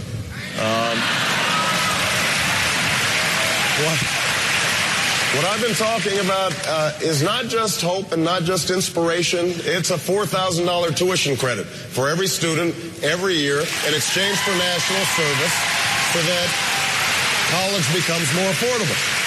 All right, so if you go into the military, right, not just military. So that working families... What's he talking about? They're talking about a national service program, whether it be you're going to work with the elderly, you're going to do work for a city, whatever, but community service. Yes. Here in the United States. So just to finish up, these are very specific, concrete, detailed proposals, many of them which I've been working on for years now. Senator Clinton has a fine record. So do I. And I'm happy to have a debate on the issues, but what we shouldn't be spending time doing is tearing each other down. We should be spending time lifting the country up. She responds. This is still the rhetoric. Oh, he right there in the middle, right after he talked about the military service thing, he gave 2 or 3 things in a row he was specifically going to do, and then he moved on to the rhetoric, and she responds. Senator Clinton, is it the silly season? Well, I think that if your candidacy is going to be about words, then they should be your own words. That's, I think, a very simple proposition. And, lifting whole passages from someone else's speeches is not change you can believe in. It's change you can Xerox. And I just... He's already explained that. Yeah, I know. Sure. And that's so... She had to get a line. You can tell that was rehearsed.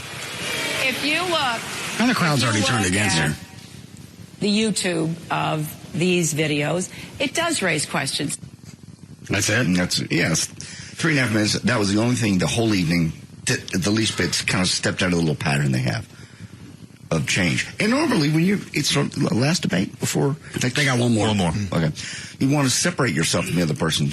Basically, she spent the whole evening saying, I'm just like him. I want what he wants. Well, then, is it near the end? Has my voice changed? Yes. Yes. What's it sound like? You're getting raspy and nasally. Wonder if my voice is going out. Very possible. Could be. Well, you're doing 2 things, drinking alcohol and you're going a lot when you turn the mics off. That's the 2 worst things you possibly do. Yeah, well, I don't need your help right now. Okay, well, you asked. No, I didn't ask you anything. Okay, grumpy old man. I'm in a bad mood. You really think this is a time to get pissy with me? No. Do you think this is a time to get pissy with me? No. The answer is no, and to shut up. All right. No, don't pull that attitude. Go ahead. I was just trying to help you. I don't need your help. I just said, does it sound like it's going out? I didn't ask you for an analysis. Okay. Did I? No. Did I? No, you didn't, Russ. All right, go out in the hall. Gladly. God. You know what? Just go home. Why you guys always get quiet when I scream at him? Well, you're talking. It's rude to interrupt. Yeah, your head was pointed the other way. You're a pussy. I don't need an analysis from him. My voice is going out. I'm just asking if you guys can hear it. It sounds funny to me. I think with JD, because of what he's been through with losing his voice. I'm not going through the same thing he did. I got allergies. I understand. I just think I don't need some type of parental dismissal. I think he had good intentions. Well, he's a fool. 3 minutes. Go ahead, Dan. I guess we're done with that audio, by the way. Yeah. Damn it. What? Headline, can men breastfeed? Go ahead. The phenomenon of male lactation in humans... Do I have to read this? Mm-hmm. Damn it. Has become more common in recent years due to the use of medications that stimulate a human male's mammary glands. Male lactation is most commonly caused by hormonal treatments given to men suffering from prostate cancer. It is also possible for males to induce lactation through constant massage and simulated sucking of the nipple over a long period of time. Yeah. The long period of time is months, so don't be getting any ideas. Come on, man. It could be a ramp up. No, there'd be no ramp. I get the lift. Oh, damn it. I call hole. Which one? Doesn't matter. All right. Any of them. I'm not as... Well, then I want mouth. Well, that's one hole. All right. Dan, you got anything else that we can take dibs on we don't know about? You can't have dibs on anything. It's mine. Even the holes? Yes, Everett, especially the holes. I don't see how that could really be yours unless you're claiming some type of airspace. Yeah. It's on my person. Yeah, but we ain't actually touching anything. We just want to get in the hole. Nothing but net. It's a place to which a reasonable degree of the public should have access. My hole is not a library. Yes. No. We just decided that your apple has an easement. Oh.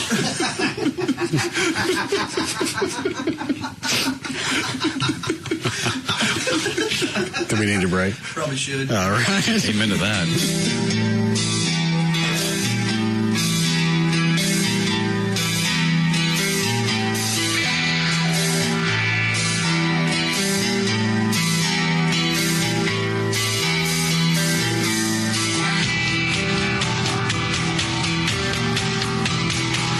We'll be back to the Russ Martin Show.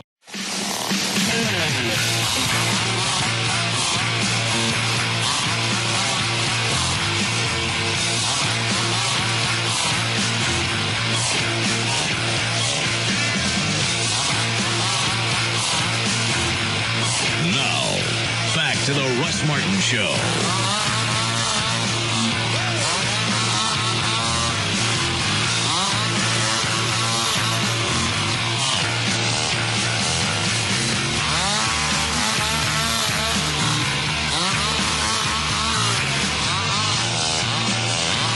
Yes. Yell for traffic. Okay. Hi, Gail. Hi, guys. What do you got? I have got Stonebriar Chevrolet. Westbound 183 at Regal Row, a wreck in the left lane. You're backed up to Simmons.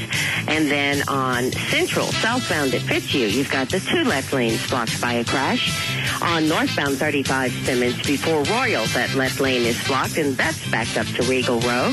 In Grapevine, southbound 121 at Freeport Parkway, there's a crash off to the shoulder of the roadway. On northbound 35 at Colorado, they finally cleared that wreck with the semi had been there for hours. In McKinney, northbound 75 at El Dorado, that wreck's on the shoulder now, and they just cleared one in Louisville, northbound 35 at the 121 bypass, but traffic is backed up well into Carrollton. And I'm Gail Lightfoot on the Russ Martin Show. Dan, do you know what the weather is? High today of 55. Right now it's somewhere in the 50s. Tomorrow high of about 65, and Sunday close to 70. Partly cloudy rest of the weekend. Passable. Thank you. I'm just trying to go on memory. All right. Should I have not got rid of it? That's at your discretion. Don't be a kiss ass. Just tell me. Today's not the day to get on my nerves. No. I was very surprised he kind of... The whatever attitude. I've been going through allergies since I was 5. I just want to know if it sounded like my voice had finally crapped out. Well, you're drinking and you're going, it's the worst thing you can do. Well, you know what? I don't have a cyst on my throat. That's what you had. What? No, it's just, it was an odd moment. And then you wonder why we get quiet. Yeah, what are we going to say? Well, you guys aren't in trouble. Yeah, but sometimes... We like to keep it that way. Exactly. Yes, Gavin? I'm totally lost. I just saw JD leave. What's going on? I don't know. Did he leave? Yes? Yeah, he did. Is he in trouble? I didn't know he was gone. He didn't check with you? Oh, I passed him in the hallway and he was going out the door. I thought he was just going out to his truck. I don't know where he went. Okay. Is he in trouble? I'm asking you. Is he in trouble? It's up to you.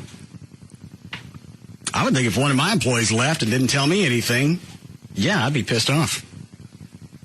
Well, yeah. Unless you don't like having control over your employees. Oh, no, I totally do. But I didn't... Well, then I would think he would be in trouble. I don't have any problems with him. I don't know why he left. So you didn't tell him to leave or anything? Yeah, I told him to leave. He was getting on my nerves. Oh. All right. You going to dock him? Well, I got to find out the circumstances first. That's I just told you. You going to dock him? No, I mean, we could talk about it off the air and figure out what we need to do. What's to do? He got on my nerves. He got this whatever attitude. I sent him home. Okay. I don't even know if I'm going to make it till 7, and I'm certainly not going to suffer through him trying to tell me what's wrong with my throat. Okay, I understand. All right. I'll be quiet now. What, This is fantastic. The one guy that will talk no matter what, and you shut up the rest of the room now that he's gone. Does it really get to a point where nobody wants to say anything? Yeah, absolutely. Yeah, you're just keeping us because on edge. one person got it. Yes. Yeah, because we don't know if we're next. Absolutely. You didn't do anything. Well, we don't know when you're going to think we did something. Okay, did I overreact? It's okay to say I did. I'm thinking about my answer.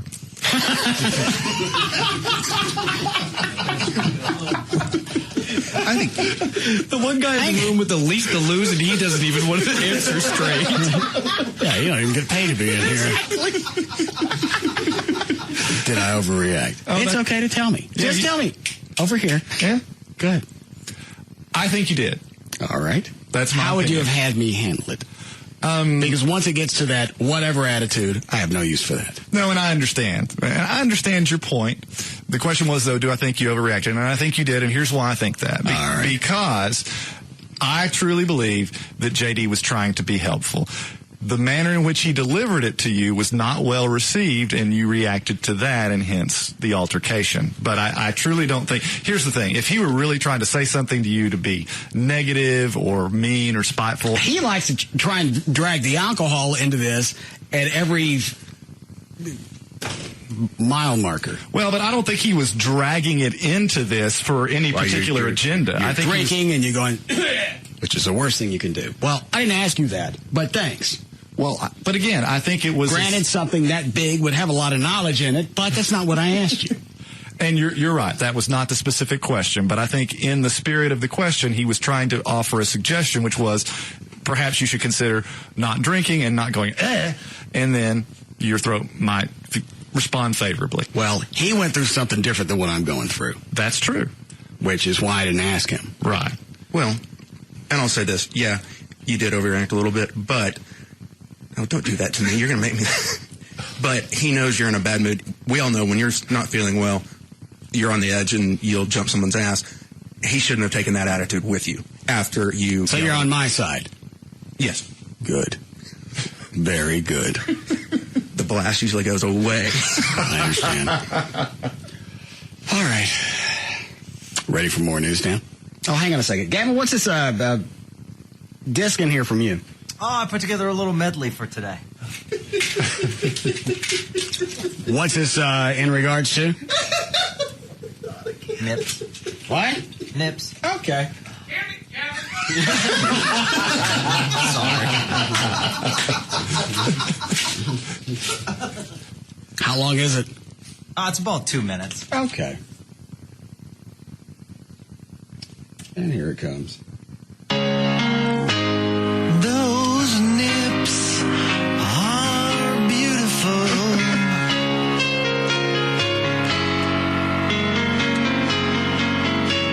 To me,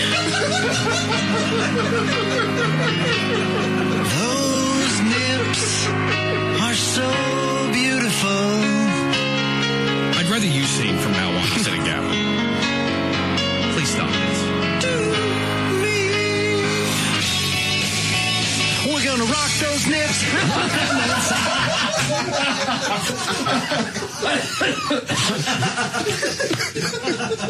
Really funny when they're not your nipples. Your point has been made. You want to worship my nipples. I thank you for it. Can we stop it, please? I don't want this bit to ever end. No, not ever. Are so beautiful.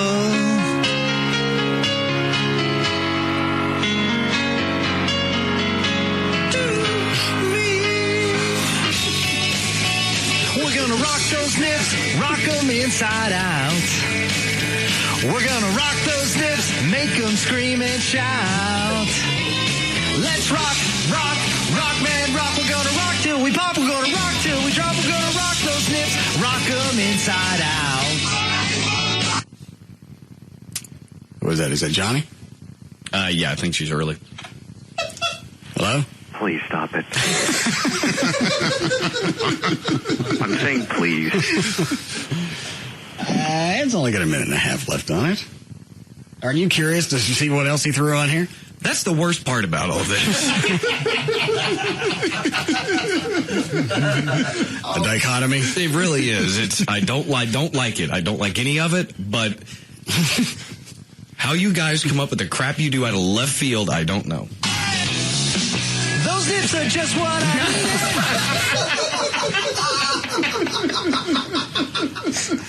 I I miss JD. Oh, I'm sorry, he's missing this. I was a jackass. I'll call him when I get home. Well, the double punishment was, there's a parking lot out there, so it's going to take him. Oh, God. Yeah, you let him go right in the middle of rush hour traffic. John, you can come back. I'm sorry that I was a jackass. I don't feel well, and I took it out on you, which was absolutely wrong of me. Please come back. What are you up to? Huh? What are you up to? Shut up! You go set up your own feeder.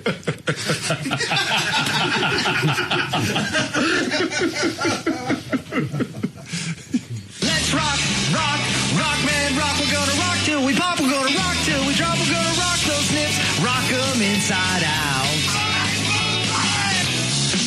Those nips are just what I needed. I needed someone to feed.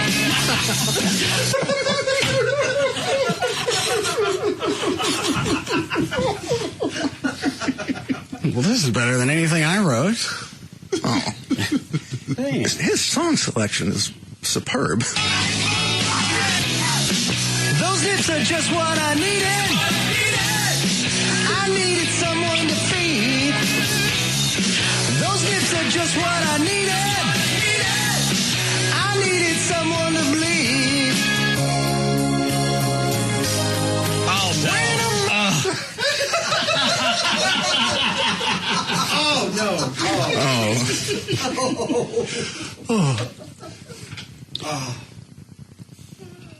Nips are just what I needed. I needed someone to bleed. When a man loves those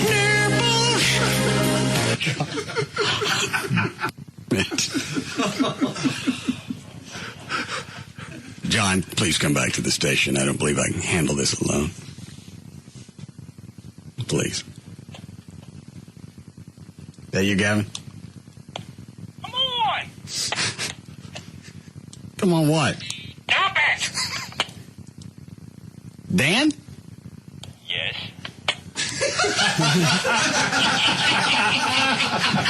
That's pretty good. Yeah. How'd you get on this frequency? Magical nipples. What do you think? I grabbed Gavin's.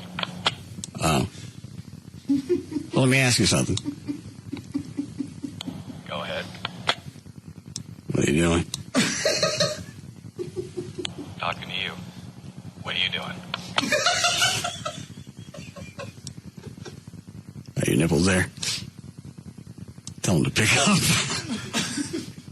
They don't have mouths. They can't talk. Oh. Well, we'll see what the next song says. Can't keep nothing else on his mind.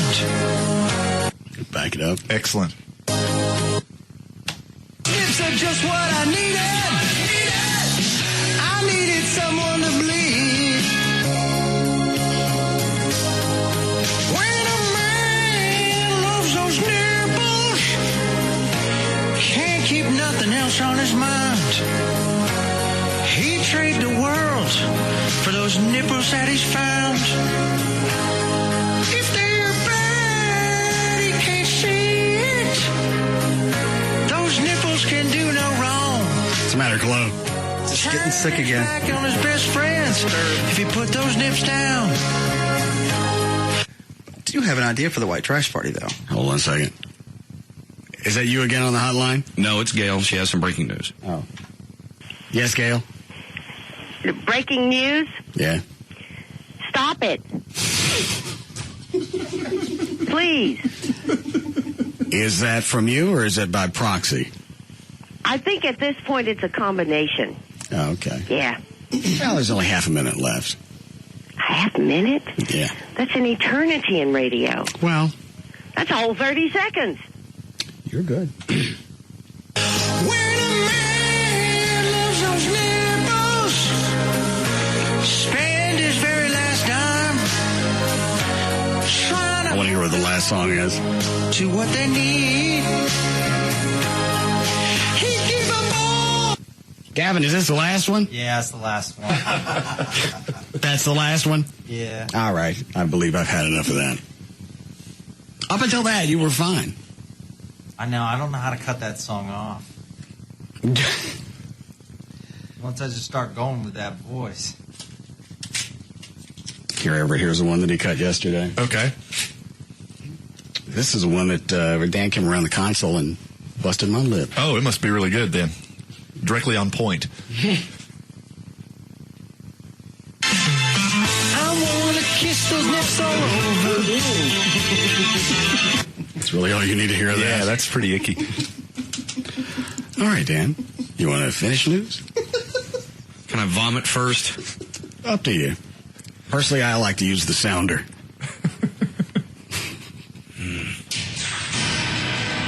How long before we need a break? All right, 5:35. Dan O'Malley's here with news.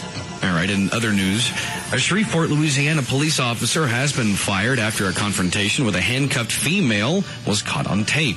It happened in November when Angela Garbarino was arrested on drunk driving and hit-and-run charges. Security video from a police interrogation room showed the unruly suspect screaming at the officer and refusing to take a breathalyzer test.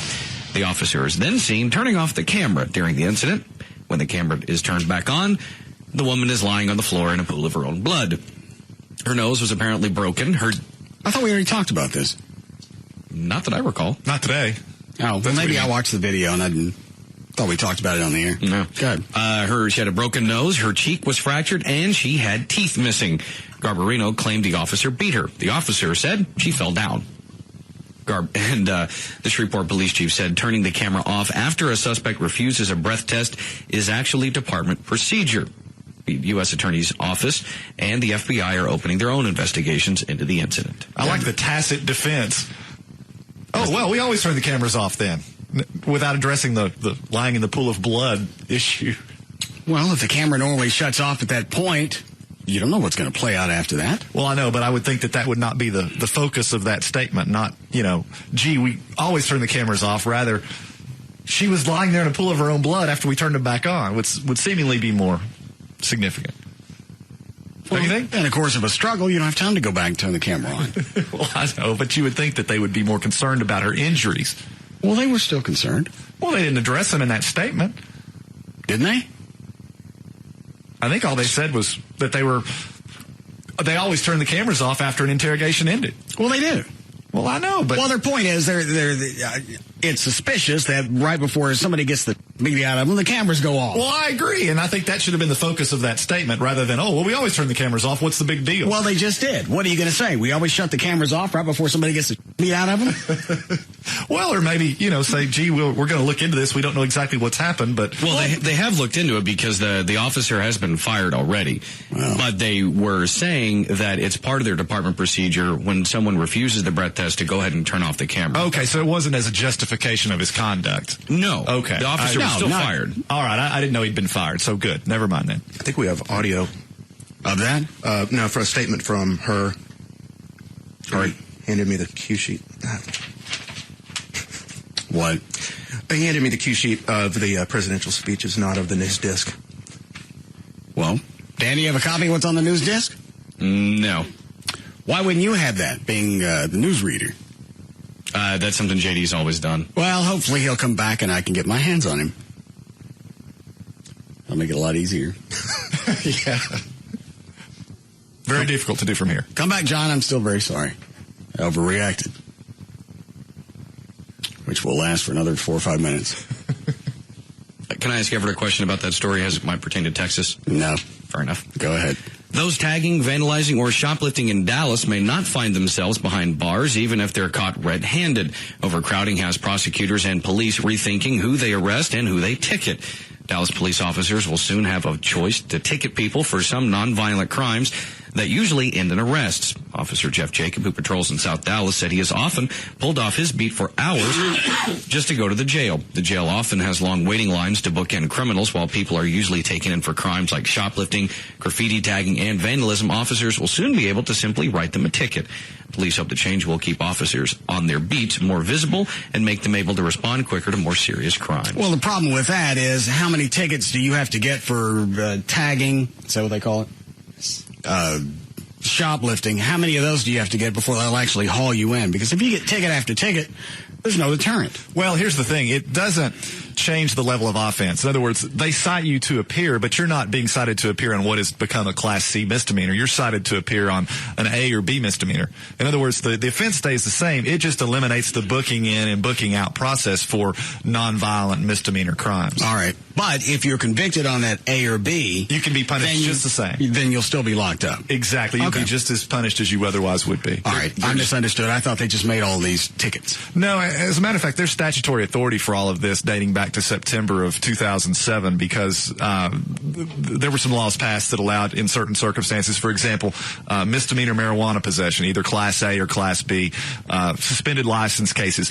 Those cases now, by statute, law enforcement agencies can cite people to appear, even though the level of offense hasn't changed. He's very excited about this. Well, I think it's a good move because it does eliminate jail overcrowding. And you know, look, a lot of these people are getting booked in and out on offenses that they're going to bond out for, you know, because the bond's so low anyway. Why saddle the jail? I got it. It makes sense. Why go in and eat up jail space?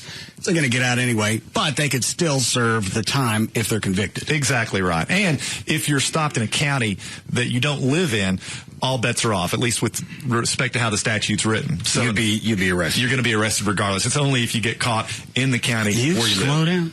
Where you live. Is this being spurred by the jail overcrowding and the fact they keep failing inspection? I think that's part of it. The statute was passed in large part because the Department of Public Safety initiated a number of surcharges that went into effect back in 2003, and actually in 2005 they extended that to include some additional offenses.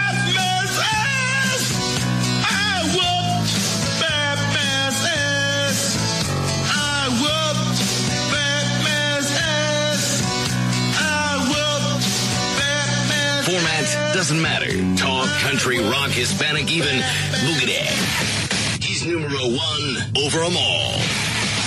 The Russ Martin Show.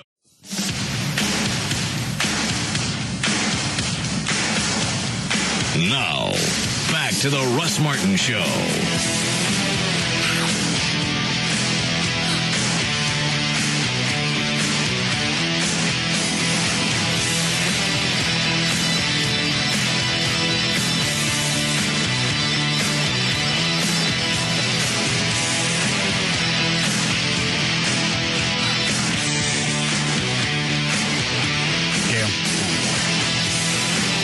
Hi, Gail. Hi, Russ. There you go.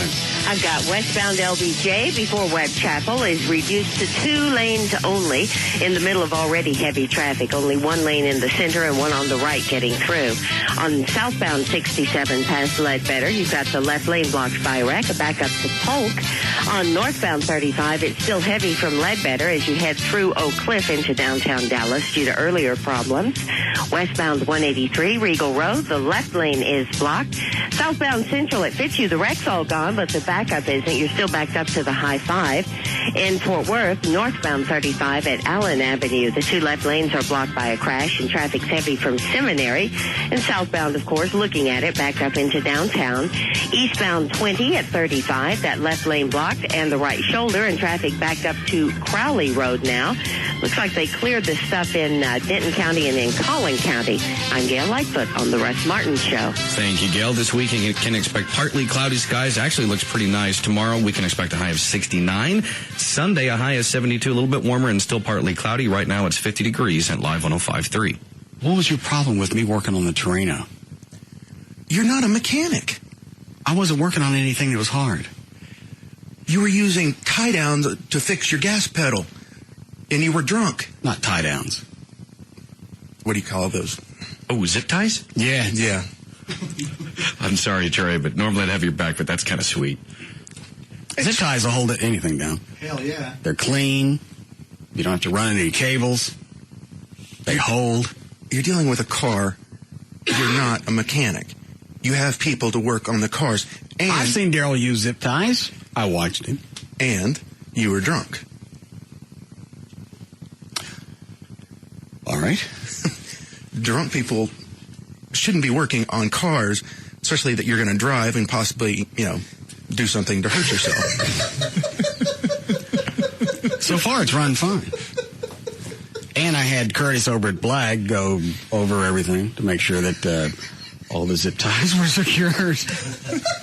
How many zip ties are we talking here? I was adjusting the throttle cable. Okay. And there was a little play in it.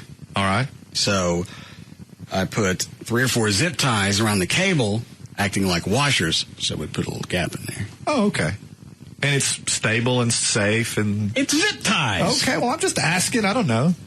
It sounds risky. Anyway, Trey called. How many times you called before I stopped answering the phone? 2 or 3. Yeah. Why'd you stop answering the phone? Because he was bothering me. Well, he's probably trying to keep you from doing something jacked up to your car. Well, originally he called just to see what I was doing, and I told him I was working on the Torino, and then tied him down, whatever. He figured out you were drunk and didn't want you to mess it up. And then he got twisted. I'm going to assume that this didn't require you to jack up the car, crawl underneath it, or anything like that, right? It did, so I could tighten up the headers. Oh.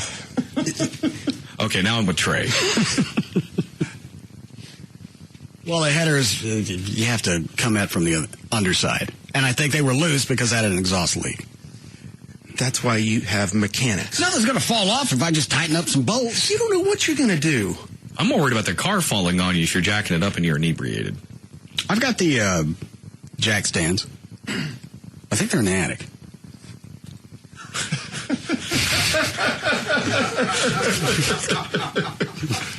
Sound very helpful. At least you know where they might be. Would you like to hear one of the messages? Oh yeah, absolutely. I've been sitting on the, what was this, Tuesday night? I think it was Monday night, actually. Oh, all right. Yeah, quick question, Trey, were you drinking? Never mind. Let me see. I don't know if this is the right disc or not. Let's see. Is this it? Hey, call me back. You're going to something up if you keep on jacking around with these cars. Seriously. I don't know what they're doing or why we got cut off, but call me back. End of message. Here it comes. You know what? This is f***ing ridiculous. I call you, you pick up, you hang up. I call you, it goes to voicemail. I call you, talk for a second, and then you go back to jacking around with the f***ing car. You're a f***ing idiot. I mean, truly a damn f***ing idiot. You are not a f***ing mechanic. Just because you own a bunch of cars doesn't mean you are qualified to f***ing work on them. Damn. You're f***ing drinking. You're working on your car. What the f*** makes you think you know how to work on that f***ing Torino? I mean, Christ, you are the same person who sorted out an entire radio station because you got him impatient. You ain't the this player out. And all right, that was a cheap shot.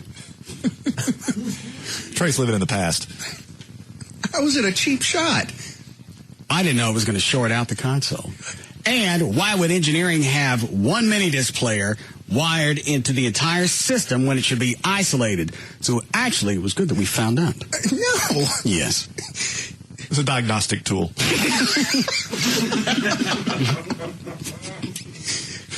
You're not an engineer. You shouldn't have even yanked it out. It wasn't working. And engineering had had 2 weeks to fix it. I was going to yank it out. The power plug wouldn't come out, so I cut it. I didn't know that it was going to short out the console and everything else in the back. Well, it shouldn't. It should be on its own isolated circuit. Okay, most people... As anybody would know. It's obvious. Let's hear the reminder. Do what? Let's hear the reminder. All right. I got no voice left. I don't mind recycling audio. What cut is this? 12. Just the principle of cutting a live plugged-in power cord is not good. All it should have done was blown one breaker, not all of them. That's absurd. And somebody should have told me that. And Gavin apologized afterwards for me having to go through that. But I could have been electrocuted. You shouldn't have been cutting on a live power cord. I'm calling OSHA. With a knife. With a steel knife, wasn't it? I think so. What kind of steel knife?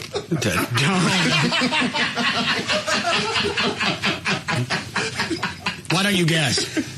Was it a jig bone deer skinner? That's normally the one I use to take electronics out. All right, I'm just wondering. Here's the rest of Trey's message. You damn idiot, Chester. Christ. Why do you call me Chester? Oh. The chest of drawers argument. Oh. I still think you're wrong. It's not Chester drawers. Ask Everett. Okay, I'm out. What's the question? Hang on. Is it Chester drawers or Chester drawers? Oh, it's Chester. Clearly. It's chest of drawers. No, that's absurd. I'm sorry, you've been called down. Chest of drawers. That doesn't make any sense. With multiple drawers. No. It's where Chester, well, you know the rest. No, it's not where Chester keeps his britches. Yeah, actually, it stems from a term of steeped in antiquity brought over from common law England. That's very nice. That's a pretty good attempt there. You want to explain the linen closet to us? The lazy Susan. Yeah, that's a fat bitch who doesn't want to spin things around.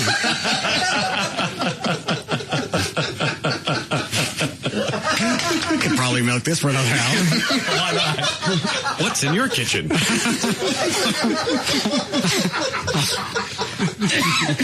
How long before we need a break? About 6. Oh, all right.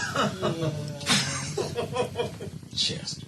An entire radio station because you got him impatient. You ain't the this player out and clipped. You damn idiot, Chester. Christ. I mean, my God, you're fixing the gas pedal with a damn zip tie? Have you lost your mind? You don't know what you're doing. You're bending parts to make them fit and have someone do it. You are not a damn mechanic. How many times do you have to things up before you realize that? Damn! Pull your head out of your you damn idiot! Idiot! You're either gonna electrocute yourself or you're gonna blow it up.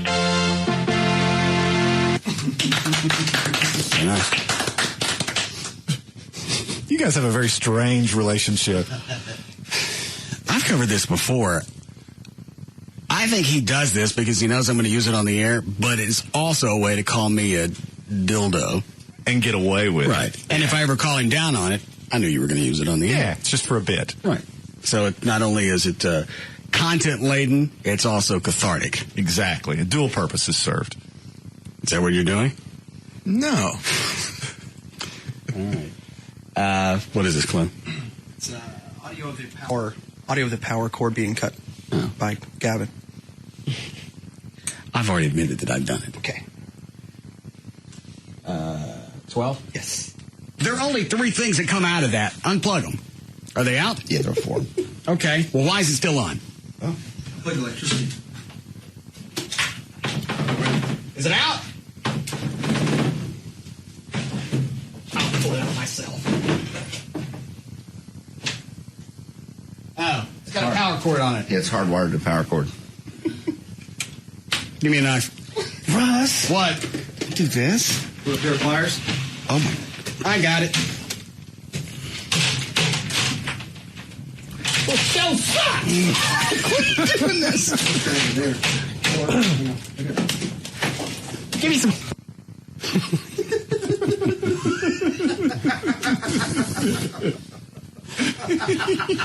You don't have to explain what happened. Is that the first time you heard that? No, I think so, yeah. Were you not here the day that we went through that? Not that I recall, no. Oh. One of these mini disc players had stopped working. Right. And we told engineering about 3 weeks prior, Yeah. take this out, fix it. All it is the eject button is jammed in. Okay. I got tired of messing with it. So I took it out, and since it was hardwired in, I had to cut the power plug. Seems perfectly reasonable. Right. And then Trey doesn't like it. He shorted out the entire station. Oh, shut up. You think it's chest of drawers. Yeah, that's right. UT, man. It's ridiculous. I'll back this up. Oh, my. I got it. That's Chloe's favorite part. Yeah? The I got it part? Yeah. Give me a knife. Russ. What? Do this. With a pair of pliers. Oh, my. I got it.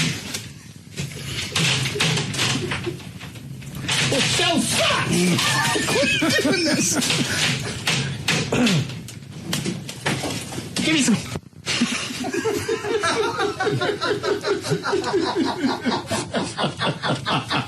I realized you hadn't heard that. No, but you don't got it.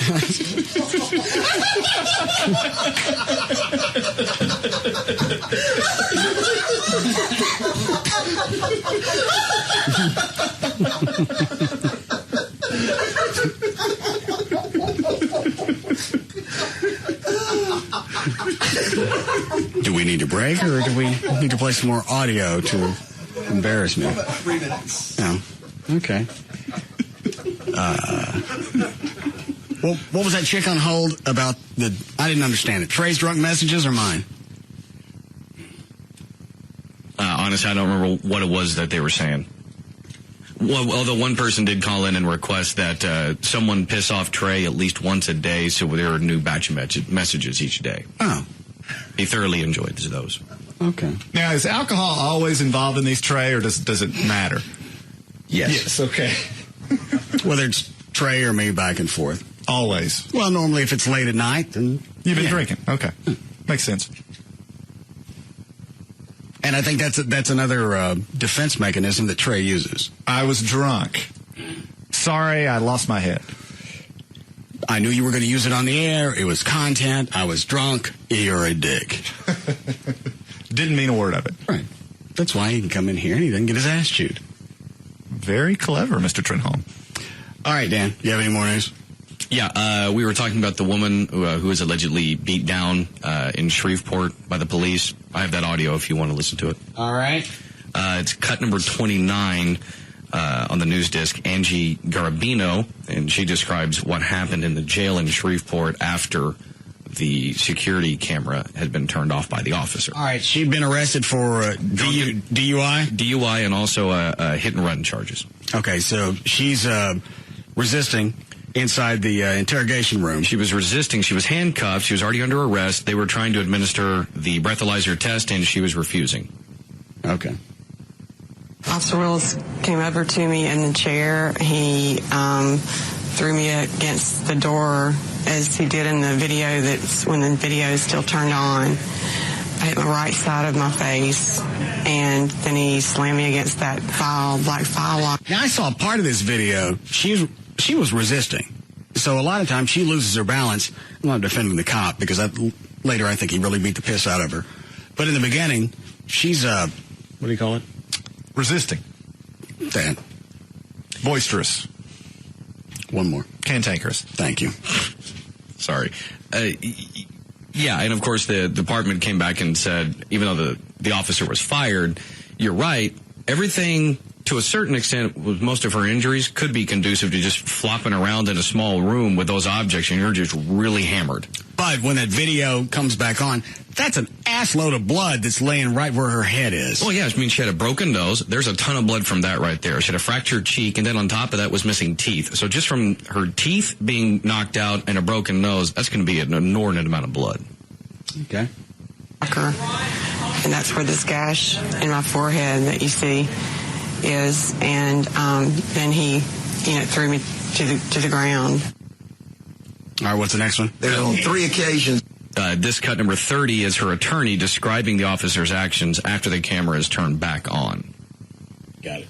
There on 3 occasions, he looks down at his hands to check and see if there's any blood on his hands after the video comes back on. And he shakes his hand. He looks at him twice, and then as he's leaving... Why are you making the face, Everett? That's just really bad. Why? Well, I mean, in addition you want to... to check, especially with AIDS or any type of disease that you could get through blood, you want to check and see if she got any on you when she fell and knocked her teeth out. Yeah, but I'm thinking it's probably when he was beating the piss out of her that perhaps he got blood on his hands and hence was having to shake it off. It certainly goes more toward the argument that he beat her as opposed to she fell. Well, because if she fell and he goes to tend to her injuries and he gets blood on her hands. I guess that's one argument. But it's enough. I don't know. We'll see what the jury says. The door, he looks at... It's a better twist than the one that the attorney came up with for the deputy that threw the guy out of the wheelchair. Which was what? We don't know what he wanted. Did you keep that audio? I'm checking to see if JD kept that one or not. Do you know the story? Yeah, I saw the video. I don't know that I know the quote you're talking about, but I did see the person being dumped. Yeah. Was she a deputy? Yes. She got an attorney. Yeah? And he was being interviewed. He said, I don't believe we really know what happened. There was no audio. But he could have said, looks like there's piss in the floor. Throw me in the piss, nice lady. I'd really like to lie down. Yeah, he said the paraplegic fell out of the chair. He goes, they're watching the video and the interview, and she goes, well, what does that look like to you? It looks like you fell out of the chair. Yeah. Looked like a man fell out of a chair. And again, because you don't have the audio, you're not really sure what's being said back and forth. He could have said, I'd like to take a nap. Chase. Bet you can't tump me over. Hold on. What is it, Chuck? Chase. Car chase. Where? On TV. Channel 4. TV2. No, really, Steve. He is westbound LBJ, but it's very heavy traffic. You can see the Addison police cars right on his tail there, and he's just made a bad decision to get away from the police. He's weaving in and out of cars, driving very erratically, very unsafely at this time in this rush hour traffic. But he's over, looks like in the HOV lane now, westbound LBJ. Looks like he's already hit a guardrail or something because part of the paint's scraped off the passenger side. Yeah, he sideswiped something. Anybody is at this point in front of this person yet? Heather, I don't see anybody in front of him, but there's 3 cars, police cars from the Addison Police Department behind him. But he's, like I said, he's stuck there in that traffic. But he keeps... Where you been, John?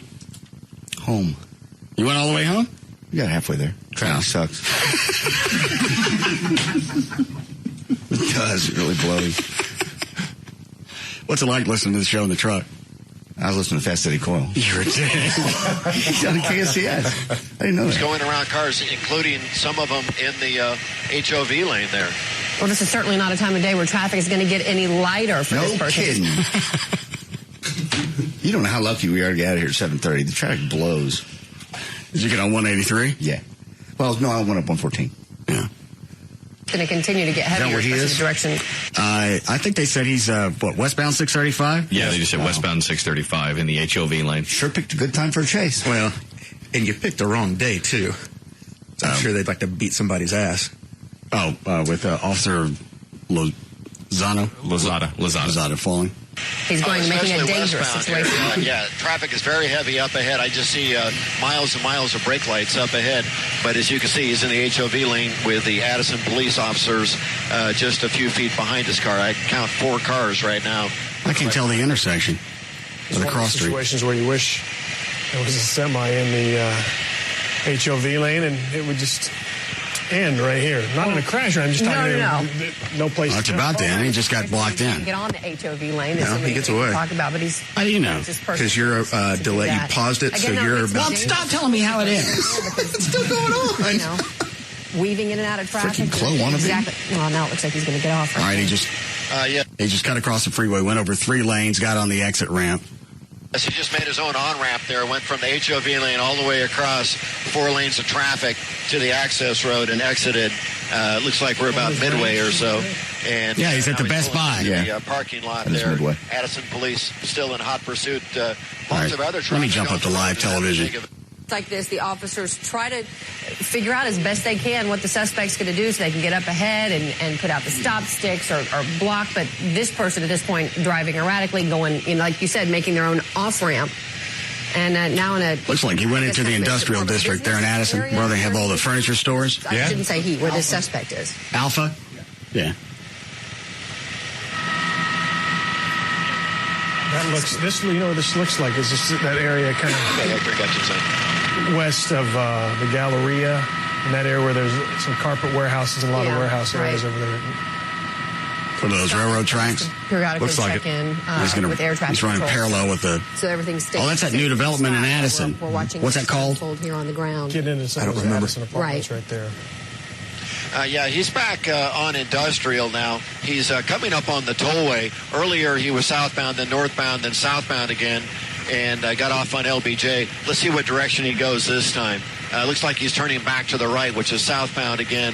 Here, the access about to get on the tollway again. To the tollway once again.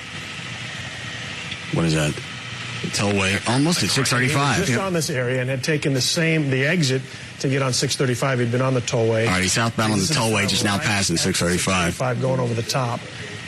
And there's an entrance to get onto the tollway to the left. That's where those cars in the inside lane. And anybody called? It's why do you stop watching the TV? I'm watching the phones, too. All right. Yeah, it looks like he may continue on southbound here. I like to right now he's on the tollway. He's about to get on Inwood. I'll stay on the west side.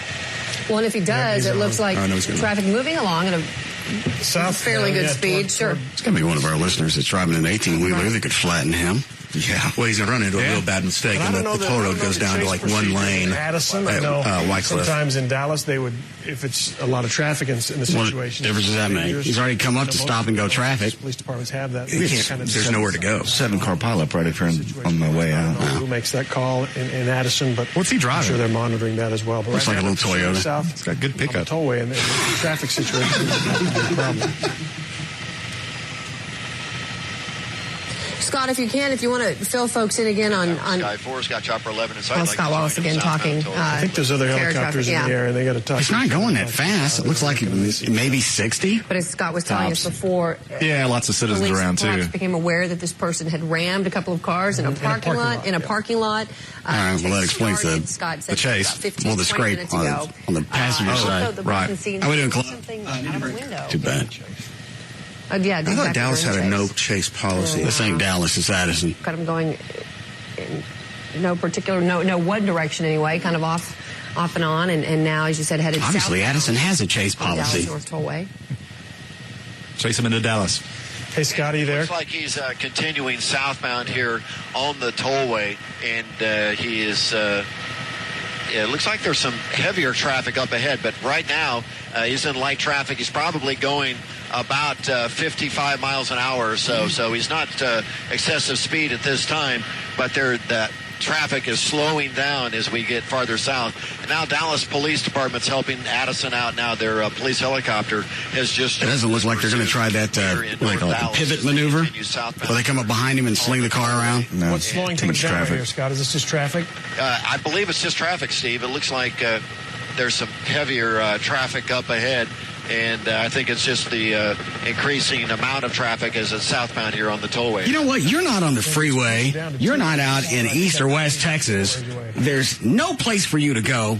Really, what's your motivation? Yeah. What is it? What's he really thinking right now, other than because it is I'm afraid to stop? They've got the temporary barricades up where all that construction is going on. That's near the Wycliffe exit, I believe. That's closer to downtown Dallas. But if they continue, they're getting closer.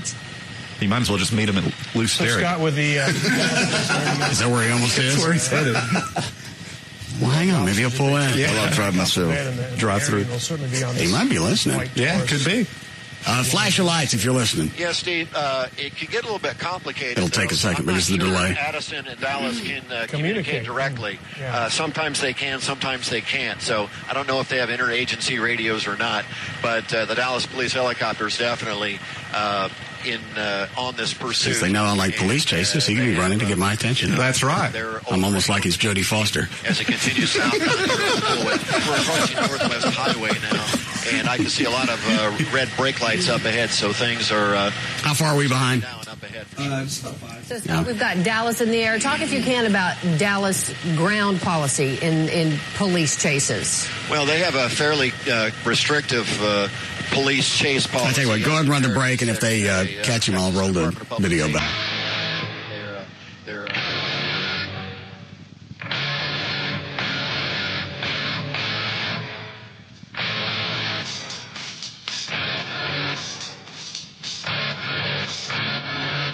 We'll be back to the Russ Martin Show.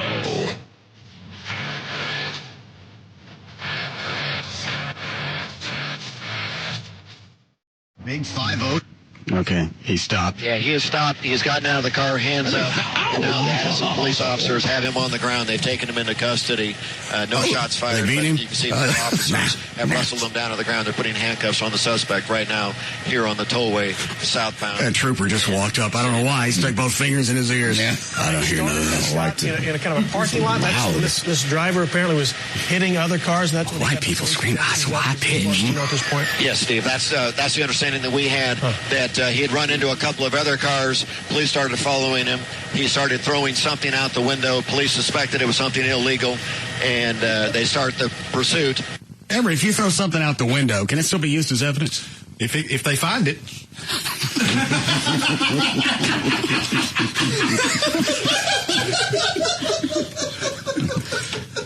All right, play the rest of this later. Well, I want to point one thing out. As soon as we went into a break, he pulled over. He got bored. He goes, I didn't notice that. Yeah, you're right. As soon as we went into the break, he's like, they're going to be talking about me. Hell, I might as well quit. He looks like a listener. Especially in that shot. Let me roll it back. Because when he comes out of the car, he's got his hands up, and that's Addison PD. Yes. They yank his ass down to the concrete. Let me go back. Kind of getting caught up in southbound tollway traffic. An Addison police car right behind that white Taurus.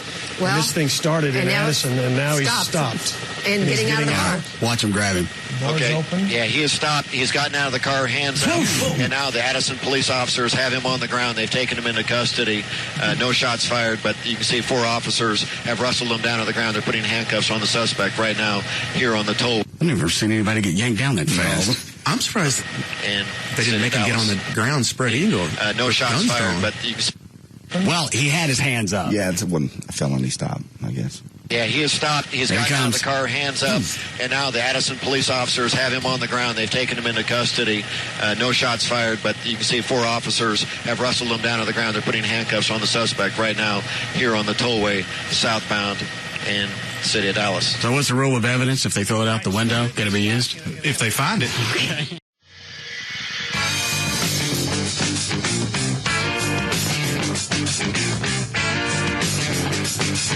Now, back to the Russ Martin Show.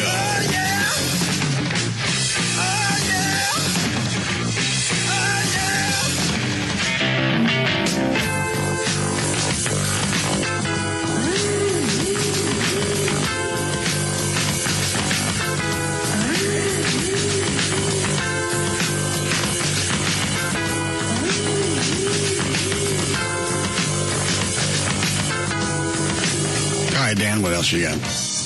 Well, a new study has found that 31% of 10-year-olds are severely overweight or obese, and that 23% of 4 and 5-year-olds are too heavy as well. Overall, the childhood obesity rate is up 10% over just the last 5 years. Who do they blame it on? Here they blame junk food advertising. According to Stuart Barber of the British Heart Foundation, he says young children are particularly susceptible to junk food advertising, which urges them to put their health at risk. The kids, they got no cash. You're absolutely correct. Now, this is just a short excerpt from their supposed study. And I don't remember, and again, this sounds like an old guy, just reminiscing. Right. I don't remember as many fat kids running around in the 70s, even though Saturday morning cartoons had nothing but sugar cereal ads. Wonder why that is. Well, they've changed it recently. Advocacy groups have tried, they've gone to advertisers saying... Well, my point is, you didn't have fat kids in the 70s, even though the ads were running for Count Chocula, Captain Crunch, all of them. Fruity Pebbles, all the good stuff. Right. Sugar Smacks. You had that. Because moms made dinner back then. Made lunches and made dinners. Breakfast could be a sugary cereal. But back then, I mean, I did at least. My mom made dinner. And also, you didn't have Taco Bell, Burger King, whoever, at school at lunch. Right. Full of, that's all it's in there. I get it. They give the school money for different activities, so the school gets something out of it. But you're still feeding the kids. That's all the kids have to eat. That's all they have to choose from. Well, yeah. And then you go home at night, and Mom does the same thing. Because it's easy to order a pizza after a long day at work. I guarantee. All right, but again, how do you blame somebody else? Yeah. How do you blame the ad agencies? You can't blame the... It's what's on television. Mm-hmm. We're powerless to feed our children something good. We blame school shootings on MTV. I'm actually waiting to see, unless I've missed it and someone already has, for someone to start blaming just outright the food manufacturers for making such crap food. Now, I've heard some people say, food nowadays is, overly processed as compared to, 20, 30 years ago, and that supposedly adds to it. But you still have more choices now than you did back in the 70s. You've got Splenda. Mm-hmm. You've got sweeteners that you can actually bake with. You can take the fat and sugar out of almost anything. One of the things that's always annoyed me, and I know that they've pointed a finger at this to a certain extent, as far as obesity and those that are, not as economically well off, right, is because the food that's good for you costs a hell of a lot more. Poor people like the biggie size. Well, there's that, and also the food that they can, quote unquote, afford is going to be that really processed, high in fat, all that kind of food. The dollar menu. But you can still go to the store. You can get a pound of ground beef for $1. But then you have to take it home and cook it and put other things with it. Well, a lot of people aren't willing to do that. Which one is it? You want to take a little bit of time and have your kids live a little bit longer, or you want them to start out like little pigs at 8 and only get worse? Well, and a lot of people aren't as educated in those sorts of things as everybody knows what makes you fat. I'm not going to accept any type of somebody feigning ignorance. Well, I had no idea that if we went to McDonald's 8 times a week that we'd get fat. I bet there are a lot of people that couldn't name you the basic food groups, or I don't know what the basic food groups are, but I know the basic groups to stay away from. Right. Fried foods, things with a lot of fat, too many carbs, drinking too much at night, which is absurd. That shouldn't even be on the list. Well, I've marked it off my pyramid. My pyramid has 2 sides. Right. So what's the rest of the story, Dan? That's actually all of it as far as their study. It's just another one of those studies to point out that our kids are too fat, and for whatever reason, it's the ad agency's fault. Yeah, that's what that's the first thing he points to is the junk food advertising and the kids being susceptible to it. We had this stuff when I was a kid. But it wasn't a Happy Meal. It wasn't aimed at children. McDonald's was still there. I had Happy Meals when I was a kid. I mean, Jack the Box still had the tacos, which...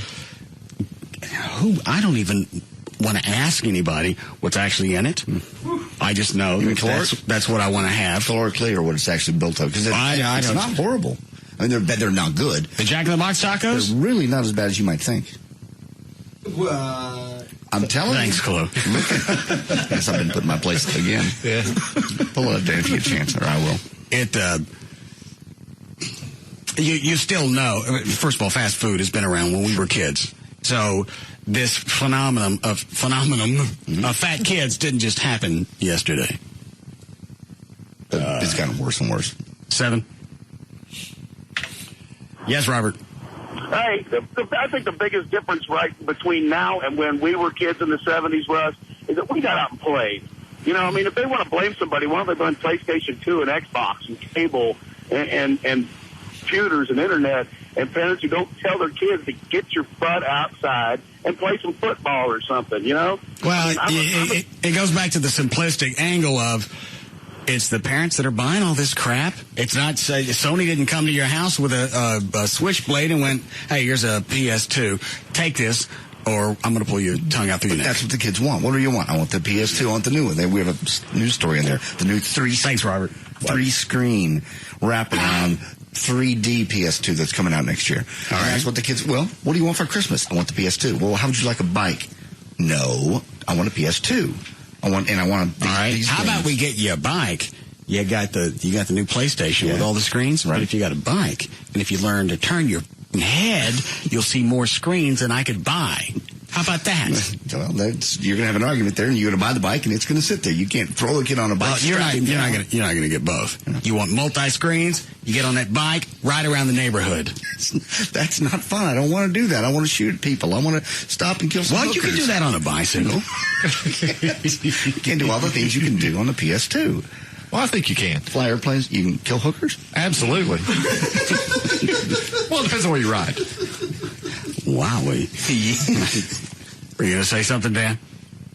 No, I'm still laughing at JD's idea of a family outing nowadays to take the kids to Harry Hines and shoot up the town. I'm talking about Grand Theft Auto. I know you are, but what you're saying... That's funnier, though. Well, this way you get exercise and death. And you're going to do it on a Schwinn? And a life lesson thrown in. Right. Don't do this, children. Here's what's happening. Or somebody will come on a bike and shoot you? Yes. Well, what about the fact that maybe it's not as safe for kids to run around? I know when I was growing up... You still got backyards. Yeah, I know, but it becomes an excuse. We've talked about this nonstop for probably the last 10 years.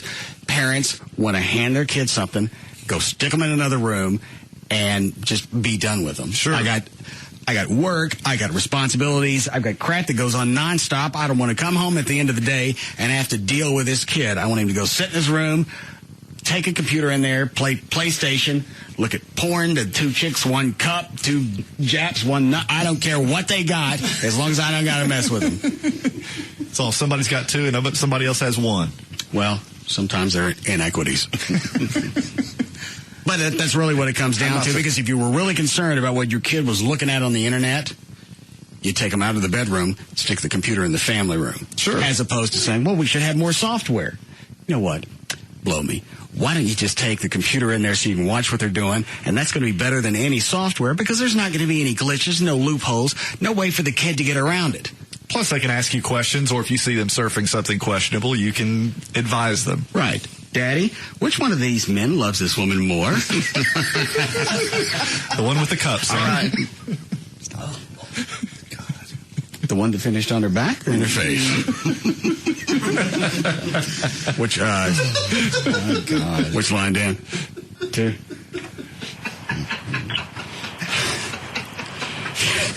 Yes, Don. Don. Hello. Let's all think about this for a second. Hey, Don. Yes. All right. Let me try a different angle. Don. I was just going to say I agree with y'all 100%. I mean, when I was growing up in the 60s and 70s, we'd come home from school at 4 o'clock in the afternoon, and we would be running until 8 o'clock at night. Yeah, you'd finally get to a point where somebody's got to call your dumb ass into the house because you missed dinner, it's dark, and you're out there counting cars with one headlight. Exactly. When we was growing up, Halloween, we used to go through 15 neighborhoods, and nobody ever worried about us. Right. Well, that would burn calories, though. Yeah. Well, especially if one comes out the door and chases you. I'm not so sure parents have changed. I believe the options have changed. You're not running around. Your parents still aren't taking care of you. They don't watch you. Well, but you're out front, and you also know that you're supposed to stay in the front yard. Yeah. You're not supposed to go 2 or 3 doors. We had an area. I got my ass wailed on because I went across the street one time to go play with Blake, and I come back home. She said, "Where'd you go?" "Oh, I went across the street to play with Blake." She goes, "Oh, okay. Come in the house." "Well, is it time for dinner?" "Well, sort of. Something's going to get warm." She wailed on my ass for probably 15 minutes. And you're 8, 7, and you still remember it. And it made an impression. Yeah. Blake. I'm not going over there anymore. I hate that Blake.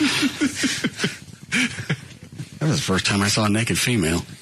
At Blake's? Yeah. Why? Who? My sister was sitting naked in the backyard. How old was she? Let me say this first. I was 5. Okay. How old was she? She was probably 4 or the same age. Okay. And I'd never seen a naked female. I understand. And she's sitting out there with a water hose just on her head, and she's sitting out there naked. And I looked and I went, "Well, here's my future." Your thing fell off. Obviously it was attached to the big gash. Yeah.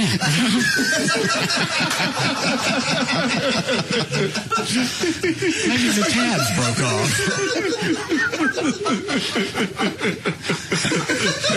And your quest began. Can I break here? Yeah. And I don't ever want to come back.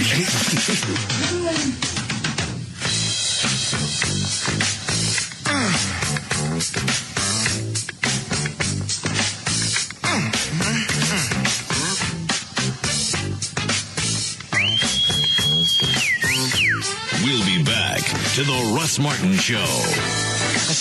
The #1 afternoon show is found right here. The Russ Martin Show.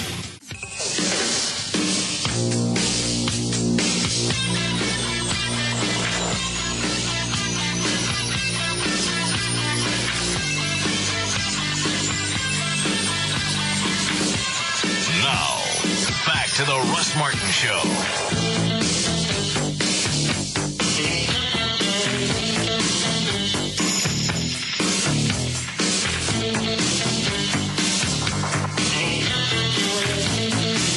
Which weekend did you want off?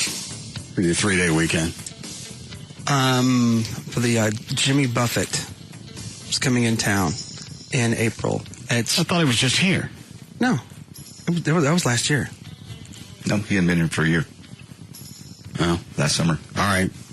So you want a Friday, Saturday, Sunday, or Saturday, Sunday, Monday? Friday, Saturday. Okay. All right.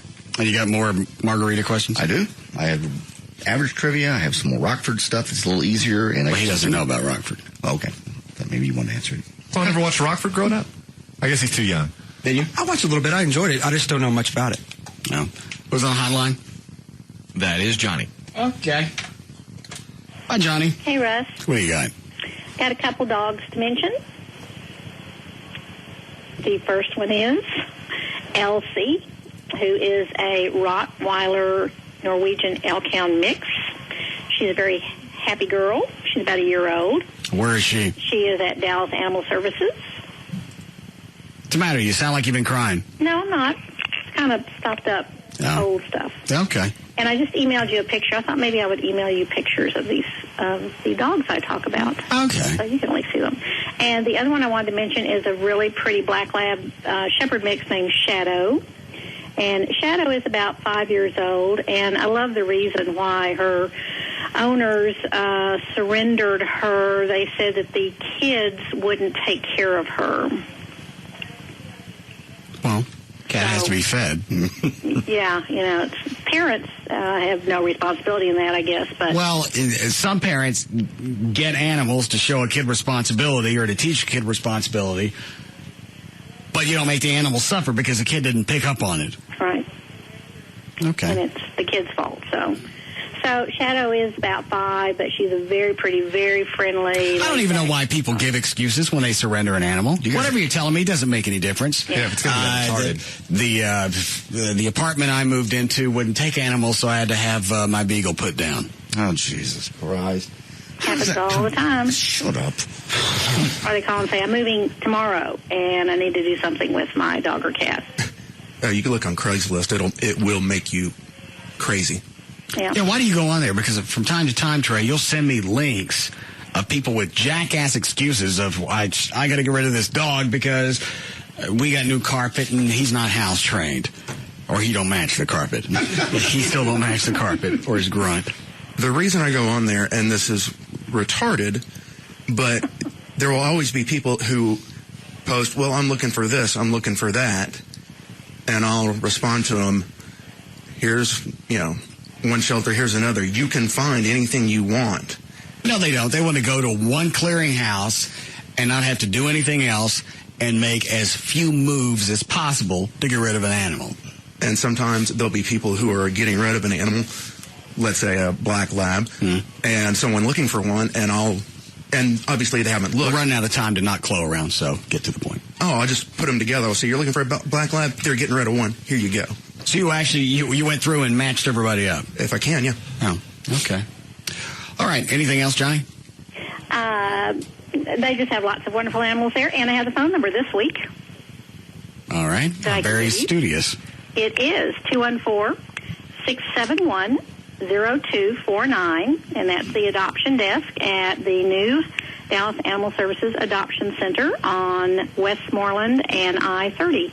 Okay. You still don't know the website? It's a very long City of Dallas address. They're getting ready to go on to Pet Finder, and they'll have a shorter address then. So okay. It'd be best just to give them a call or just stop by. They're open 7 days a week. All right. Thank you, ma'am. Thank you. Have a good weekend. Okay. All right. Do we need a break before Lycus? All right. Who's got the questions? I do. Okay. Do all Buffett. You want to warm up a little bit? With some Rockford? Without hitting him, yes. We can just do some Rockford that you and Everett can play with. Or you can hit him if you choose. Yeah, Trey, go ahead and whack him. We decided against the 10s unit. I got bored with that. Oh, really? Okay. So it's pan time.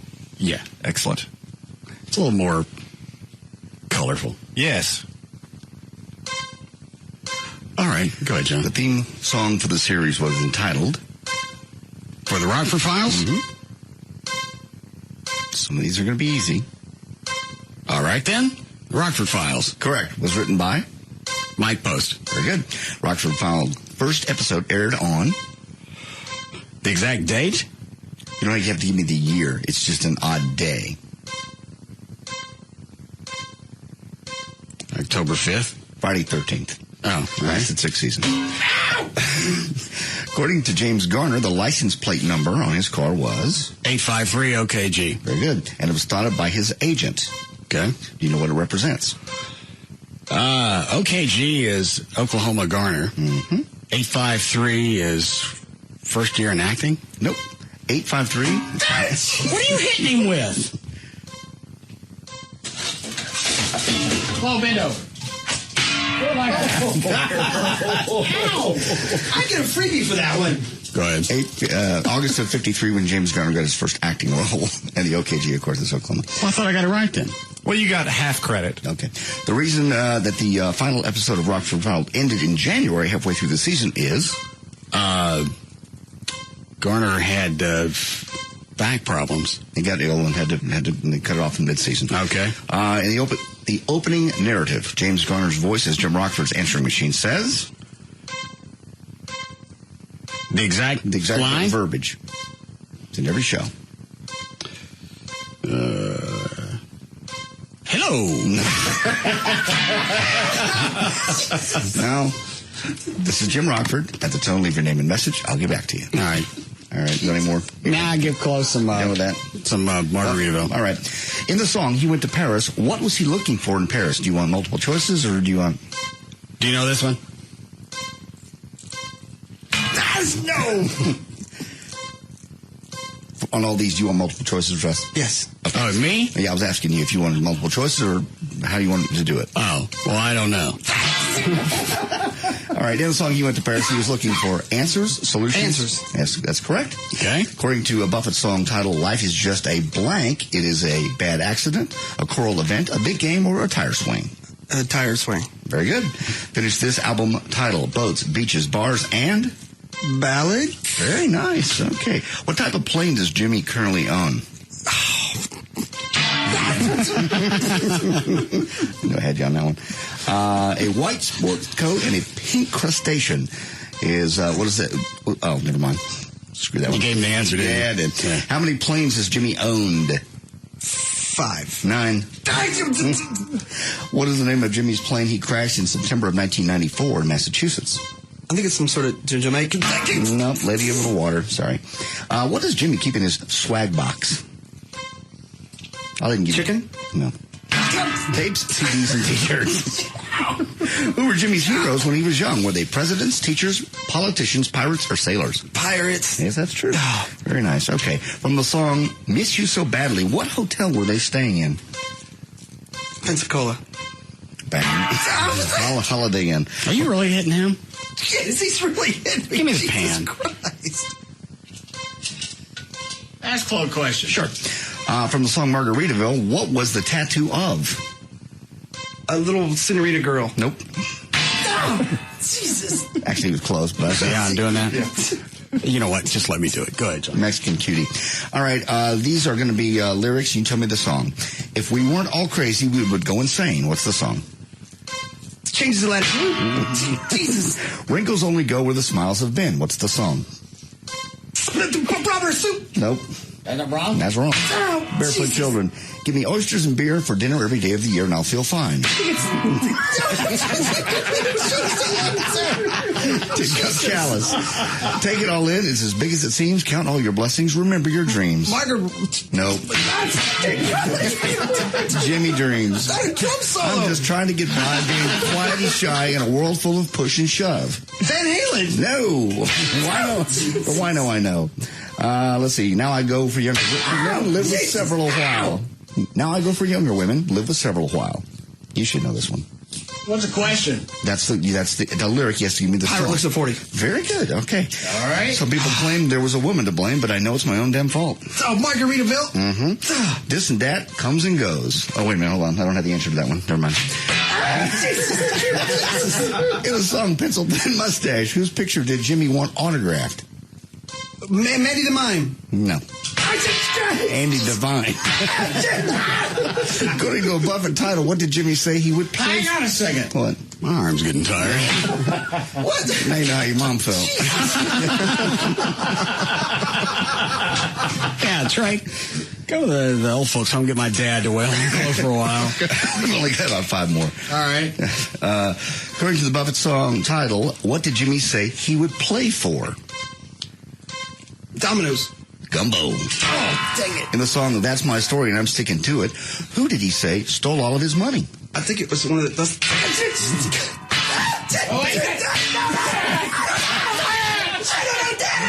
Spaceman. 2 more. In the song Son of a Sailor, Jimmy sang that he was glad that he did not live in a what?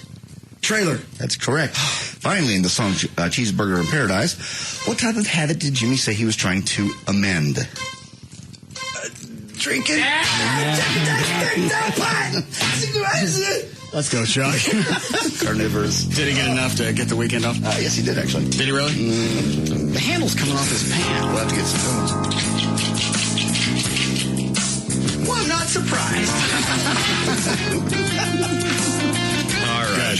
For more information about the Russ Martin Show, including pictures, videos, and more, go to russmartin.com. To answer any question you may have about the show, go to russmartin.info. To instant email the show and only during the show, send that to studio@russmartin.com. Other show websites, johndavidryan.com, danamtassos.com, djclo.com, treytrenholm.com, and for Chuck on the keyboards, chuckweek.com. To reach Everett Newton, the rock and roll attorney, call him at his office, 214-823-LAWS, or his website, dallasattorney.com. The official caterer of the show is Sugar Babies Barbecue. Their website, sugarbabiesbbq.com. Limo service is provided by Limo George. His website, limogeorge.com. Russ gets his guitars and band equipment from the Guitar Center. Their website, guitarcenter.com. The official liquor store of the show is Majestic Fine Wine and Spirits. Their website, majesticliquors.com, and the official site for Live 105.3 is live1053.com. All right. We'll see you guys Monday. Bye.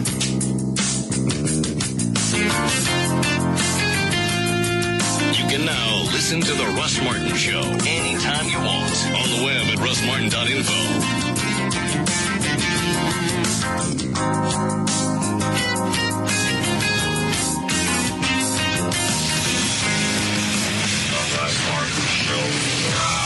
the Metroplex.